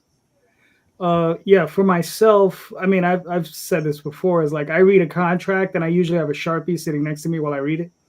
And I've gone to town on contracts all the time, and I'm like, just it ends up like a CIA case file. It's just like, I just redact as much as I need to redact. But the last contract that was presented, well, the contract for whatever, there was a contract recently presented to me where there was a clause in it that I was just like, no, I'm not signing this. Mm-hmm. And I went back to the individuals, said, listen, this is not acceptable. I won't sign this for this, and this reason. We either talk or we don't. And they were like, all right, well, let's talk. And then, we hashed it out. Everything I settled, and it was fine, and everything was good. It was just a misunderstanding. Mm-hmm. And that was that. And yes, always negotiate, because I remember one time the publisher who gave me that universal thing. And, I was just like, I basically told them, I said, listen, no one from your office is ever to contact me ever again. It's like no one from your office is ever to contact me again. I was like, thank you. I was just done with them. But yeah, but definitely. And I was young. I was like 28. I didn't really know what I was doing back then. So yeah, but I would definitely suggest negotiating when you can. So Jay, what are your thoughts? I'm with Randy. If it's the standard boilerplate thing, it's like you don't even fucking care. I'm not going to bother. I'm not going to waste my time. We're out of here. Mm-hmm. But if it's something that's built afterwards, okay. We can develop things. All right, cool. And no, it was not Marvel. It was Byron Price Visual. and I don't mind saying that because God rest his soul, Byron Price is no longer with us. I'm sorry. What did they do? I don't know. What do you mean? They did a bunch of stuff. They did novels. They did comic books. They did graphic novels. They an easy one is they were the first people to print Black Set before Dark Horse got it. Gotcha. Okay. So that's an easy one if you know comics. Mm-hmm. But they did tons of stuff and with a bunch of people. Talk to Howard Chaykin about it. He'll fill you in. Oh, I'm sure he's got stories about that. Yeah. He hated Byron. Yeah, but it was just kind of funny. I have a question about something real quick. Howard Chaykin, is it just me, or is it I'm the only one who thinks that Lewis Black should play him in the movie? I think you answered yourself there. Yeah, I think Lewis Black is not too angry. I think Lewis Black will have a coronary before it's filming. I love Howard Chaykin. He's so cool. He's so nice. But he's Howard Chaykin. You know what I mean? I think Lewis Black can do it perfectly. I'm just putting that out there. All right, cool. Randy, you got another one for us? No. No, Danny. All right. So I don't know. I come up with that one. I thought that was good. All right. It's a good thing I came prepared. All right. Here's one for you guys. This is the real softball. What was your last indie purchase and why? Like, what was the last indie book comic that you purchased and why'd you buy it? Right. And I think we were up to Madeleine. Does Kickstarter count? Yes, for sure. The last one I just put money down on was Cammry's book. Oh, thank you, Madeleine. I super appreciate that. Nice. That was easy. I just went over and boom, there we go. There you go. All right, very nice, very nice. Cammry, you're up. What was your last purchase? So I just did SquatchCon and I made friends with a lovely gentleman named Warren. And he just got into doing his own comics recently, and SquatchCon was his first con ever. And so he had a comic book called Squirrels Save Longview, which was about an army of squirrels who saved Longview, Washington from an oncoming horde of aliens. And so I had bought that book from him, and it is proudly displayed in my little cabinet full of indie comics. So very cool. Nice. I like that one. All right. I gotta try to find that. Dan, what are your thoughts? Yeah, so I just went to Staple, the Independent Media Expo, last weekend in Austin. Where at? And Austin.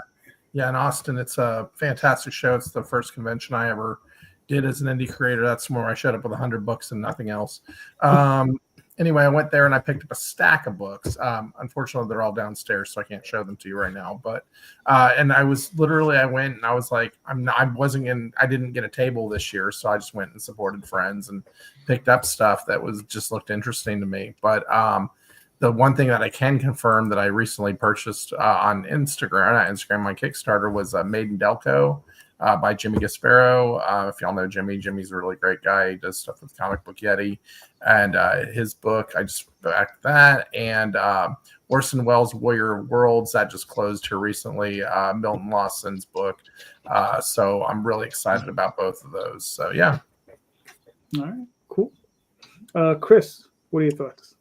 Well, I guess technically it does count as an indie book, but I flew out to LA on Wednesday and picked up Youngblood at Golden Apple Comics. Nice. So, yeah, the longest one day trip of my life there. That was a lot of fun. So I got I think we counted 12 different variations of that book, but Youngblood was one of my favorite comics as a kid, and so it was exciting. Other than that, I did back DM Ray on Kickstarter with his book recently, and I can't even think. I've backed so many Kickstarters in the past 2 months. I'd have to go through my list. I do a lot of digital only because right now I'm kind of like in between living situations, so I don't have a lot of space nor money. But I do like to support indie comics. So when I see digitals, especially reasonably priced digitals, I like to jump in on those. All right, cool. I did just get a copy of Bigfoot Knows Karate from Dan too, so I guess I can put that in there. There you go. Nice. Yeah. Nice. Did you meet Rob? Yeah, that was an experience. So it was awesome. He knew who I was because I flew from North Carolina there. I'm in like that Facebook group that he has. And I was second in line, so I got to see him when he was full of energy. And I got to say, I've met quite a few people in my life, and he was very, very cordial, very nice, was great with everybody that was there. And then he asked me if I was lifting weights on the plane, which was kind of funny to me, and, picked on me a little bit, and we had a great time. So, yeah, he was awesome. The guy was cool too. Can I say something real quick? Oh, yeah. I just say this man was so excited. He was so happy. That's nice. Seriously, he sent us photos from the line. It was awesome. It was really cool watching. It's like, when you're a fan, that's like the shit. So that was awesome. That was and I found out that we use the same printer for our comics. So because it just worked out perfectly that Youngblood, was announced this year, and my last Kickstarter, I did a metal cover of a Youngblood #1 homage cover, and I got the medals the day that I was about to fly out. So I got a package in the mail. I'm literally about to head to the airport, and I got them in. So I actually brought him one of those because I had a couple extras that I had printed, and I brought one of the standard copy for him to sign, and that one. And so I gave him one of the medals, and he signed my copy, and he actually gave me pretty much whatever signature I wanted. If you know him, he has like a whole different types of signatures he does. He did this beautiful signature for me, and then he opens up the metal, and he's like, "Oh, this is metal." And I'm like, "Yeah." He's like, "Where'd you get this?" I'm like, "Ready Comics." He's like, "That's who prints my books." And so we had a little chat back and forth about that. I didn't feel rushed. He told me afterward, like, "Hang out all day. I don't care. I'm going to be here. So do whatever you need to do." And the crew there was great. It was just a really good experience. And as soon as I walked up, his Dave, the guy who was taking all the names and getting your books for you, before I even said my name, Dave was like, "You're Chris, right?" I'm like, "Yeah." He's like, Chris Sahloff." I'm like, "Yeah." I'm like, "How do you know?" He's like, "Well, I know you from the group, and I see your name a lot on Whatnot. So, nice to meet you." And cool. When we talk about cons, and I said before, like, you're the face, like that right there will stay with me forever. And like I said, I bought 12 copies of the book, and so I think that as a fan, as a kid, I remember meeting Rob as a kid, and it was the same energy from then to now. Oh, nice. So it was really cool. Good. Nice. Randy, what are you thinking? My last purchases, I think I don't know if Titan Comics count. I got a lot of the old Conan material, or their Conan material, I should say, Savage Sword and that. The last indie book I bought, probably tomorrow's Kirby Treasury at the show in Kalamazoo. Got a great collection of Seeger early Popeye cartoons from Nice. Fantagraphics that had a forward in it by Rick Marshall. So, but yeah, that's been about the most recent purchases. Okay, cool, fair enough. Mr. Rosario, what do you got? Well, tonight I purchased Madeleine and Cammry's books. So hey, we're that. Thank you. Thank you so Thank much. you. Those are my Kickstarter books. But I got hooked on this Manifest Destiny thing recently. I'm on chapter 6 of 8, and it was an Image Skybound book, but it's about Lewis and Clark, right? And they take the journal entries of Lewis and Clark, and within it they interweave like supernatural stories. Like, so you got the Bigfoot, you got river monsters, you got like Native American mythology and stuff like that. And I've been hooked. I've been hooked on it. It's just so I can't wait. And when I do laundry, that's when I read trades, because they're not collectible, and I'm stuck there for a minute. So I'm looking forward to doing more laundry. I got 2 chapters left. All right, very nice, very nice. For myself, the last thing that I would say is like substantial is I bought the Southern Nights Omnibus. Oh, there you go. And I got it because I'm a big Butch Geist fan, and I'm just looking forward to like rereading some of those, because I don't know if they were the first ones, but I remember back in the 80s they were releasing 8.5 by 11 reprints, and they were like magazine size, and they were square bound. And I don't know if it's four of those or 5 of those, but that's the only place I could find them. I can never find the single issues, and this is the first time I was able to get the whole thing in one set. So that's cool. It was actually kind of cool. So I'm looking forward to reading that. Yeah. Nice. Yeah. So Jay, it's your turn again. All right. How many different comic shops have you been to this year? Right. Softball question. There you go. Nice. Madeleine, I think you're up again.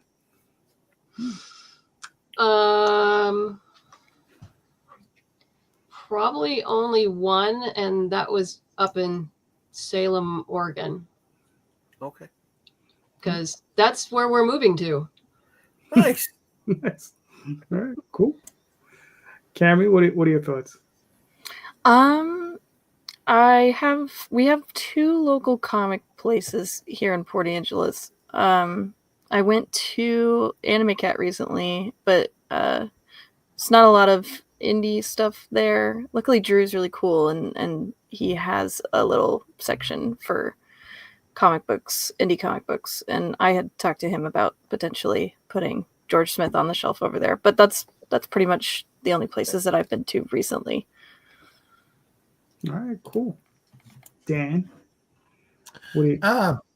Half a dozen over the year.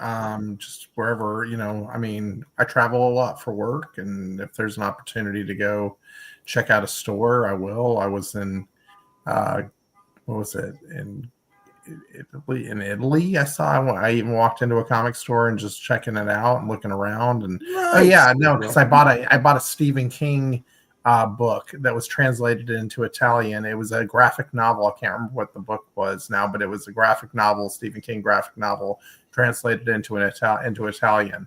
Nice. So I'll look around and see, just try and find cool places. I was up in Brooklyn and wait for Brooklyn Comic Con last year, or whenever it was, and got my books in the store in Manhattan real quick. And, just try to go to as many store signings. I've got like 2 or 3 of those this year. So, anytime you can ingratiate yourself, hey, look, Chris has a cat. He was knocking on the door. Ingratiate yourself into the comic stores, and get your book seen. I always try and take that opportunity when I can. But hello, Cat. How are you? I've been gone for a few days, and he gets lonely and sad, so he's been annoying me to pet him. and been banging on my door since I've been in here. So I figured I'd give him some attention for a minute. Oh, He'll join. His name is Chamberlain. Oh, If you watched Dark Crystal, that's who he's named after. Just so I can yell his name very deeply, like they do. So Chris, you're always welcome on the show. Okay. Oh, I appreciate it, man. Thank you. This was fun. I'm just saying for the cat. You know. I mean, cat, you know. He's happy. Yeah. So, you have any thought? How many comic shops have you been to this year? Me? Yeah. Let's see. Well, I've been to 3 in Connecticut when I was up there. Well, I've traveled a lot this year. I'm going to say I've probably been in close to about 50 different shops in the past. Nice. Okay. Maybe 10 months. Mm-hmm. So right now, I'm just in the past week, I've been in the past 2 weeks for Comic Book Day. I think we've been in 4 just in the past, like 4 different shops.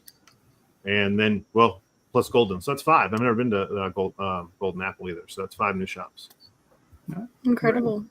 Yeah. But we're also, with signing with Phil, I've been trying to go to shops all over the place so we can, get some shops to, buy our books and sign on with Phil as a distributor, because, with Diamond going out like it did, there's going to be a lot of distributors popping up, and I think they're sorry, he really is like very needy. He's a Balinese, and they get attached real easy. And this guy actually did suffer from depression for a little while. I had to bring him to a vet, and they were like, he's just sad. They wanted to put him on depression meds. I had moved out of my old house, and he was living with my ex, and so I brought him home, and he's been fine ever since. But if I'm gone for a few days, he gets real sad. But yeah, we just been hitting up new shops and talking about Crit, talking about Bigfoot, talking about Caspian Porter and Celestial Night, trying to get people to not just get invested in the books, but us as creators. There's one of my biggest things when I'm talking to comic book shops is talking about the volume that we do. That's one thing that a lot of creators don't take into account. Most indie comics don't get past issue 2. And so when you're at 3, 4, 6, 8, whatever number you're at, that's a big deal for a comic book shop because they see the consistency.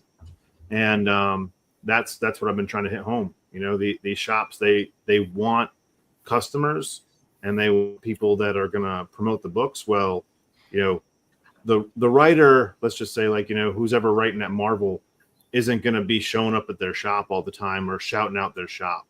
Indie creators will, because that's our bread and butter. We're not getting a paycheck, and our dream is to be into a comic book store. So what are we going to do? If you're carrying our books, we're shouting you out on social media, our website, everywhere we go. Hell, you give me a t-shirt, I'll wear it on a show. You know what I mean?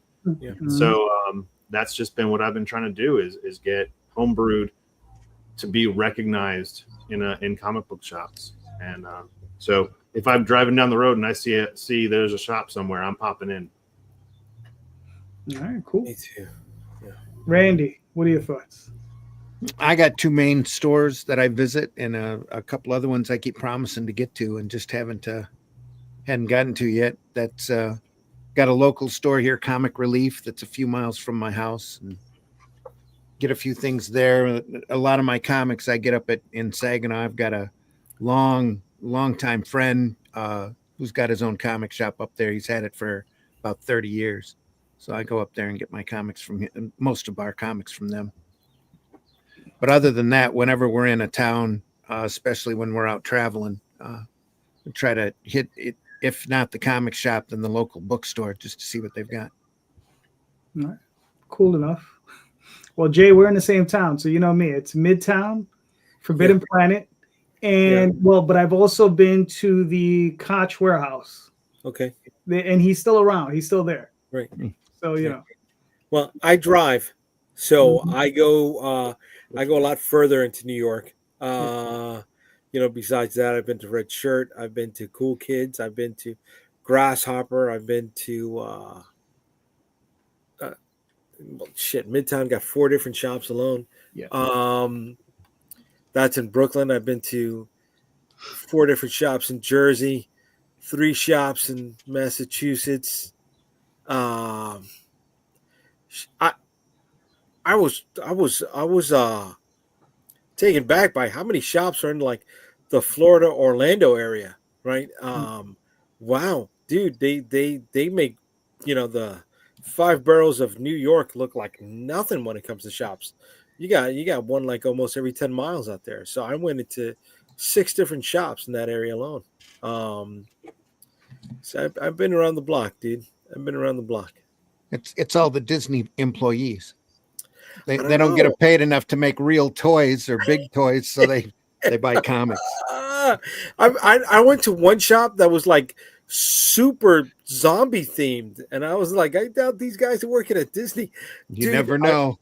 I can't go back there though, because they saw my wife walking into the shop from the car, and like, is that your mom? I was like, Jesus fucking Christ. Oh, She was like, good thing you told me after you made your purchase, because I wouldn't have let you spend money there. There you go. That's not Like, maybe I'm sorry. But I went to this one place. I said, why does she look like your mom? No. I was like, what are you guys fucking smoking if you think That could explain it. But I went to this one shop called Blackbird Comics in Maitland, Florida. And, you know, they had a coffee shop inside, and they were letting people play games and stuff like that. And the coffee shop had every coffee themed. One was called Alpha Flight, you know, because it had maple syrup in it. Cool. You know, they had a you know, a Batman themed one. I thought it was cute. I thought it was nice. I was like, okay, you know, I'll spend some dough here, man. I'll buy some stuff and just chill out. There used to be a Sounds like a comic fun store here in store. Austin. Oh, sorry. Go ahead. no, it sounds like a fun store. It was nice. It was nice. The one thing I didn't like is they had a small parking lot. They had 10 parking spots, and they had 3 shops in the area. So it was like, you know, certain shops had designated spots, and then, you know, the other 4 or 5 were just like free for all, and there was no street parking. So that was a pain in the butt. I bet. Yeah. So, guys, I have to get going because I have a friend I'm meeting up with. But I just wanted to say thank you to everybody. Yeah. Nice Well, meeting yes. you. Yeah, Cameron, good meeting you too. We're closing up shop as well. So Okay. real quick, before you go, where can they find you and your work? So my website is CammryLapkaArt.com. I'm on most social media as Kron Kruick. Yeah, you can find me on Facebook, Blue Sky, Instagram, YouTube, all those good places. So yeah. All right, cool. Cammry, it was great meeting you. And you're Yeah.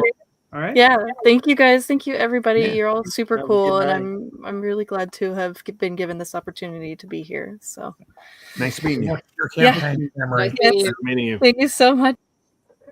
All right.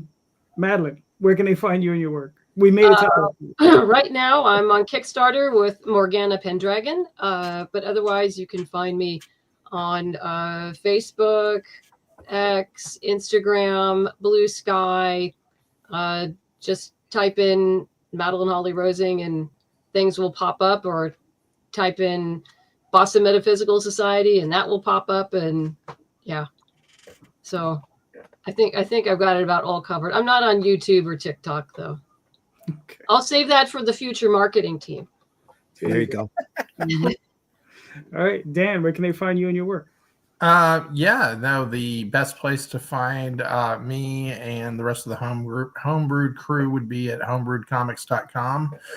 So check us out there. You can go to that website. On the homepage, you'll find links to Crit launching April 30th, Bigfoot Knows Karate launching May 14th, and Celestial Knight versus Caspian Porter launching on June 21st. If you want more information beyond that, go to bigfootknowskarate.com. You can find social media links, our fan art gallery, pages from the book, links to the website, to all the shit. It's all there. It's go buy a shirt. It's there too. So, but right now the big thing to remember is homebrewedcomics.com. So you can go find all those great links. And I'll let Chris say the same thing because he's awesome. Yeah, I mean, really, homebrewedcomics.com. I'm at the Instagram at homebrewedcomics. That's pretty much my home. but we're actually adding some stuff to the website this week as far as like our appearances and press releases and things like that. So keep up with us there. And the link for the Kickstarter is right there. So go, if you just type in homebrewedcomics.com, it takes you to all 3 links. They're right there on the homepage. So you can follow all 3 books that we're launching this quarter, and you can keep up with the books we're going to be launching on 4th quarter. All right, cool. Randy, where can they find you and your work, sir?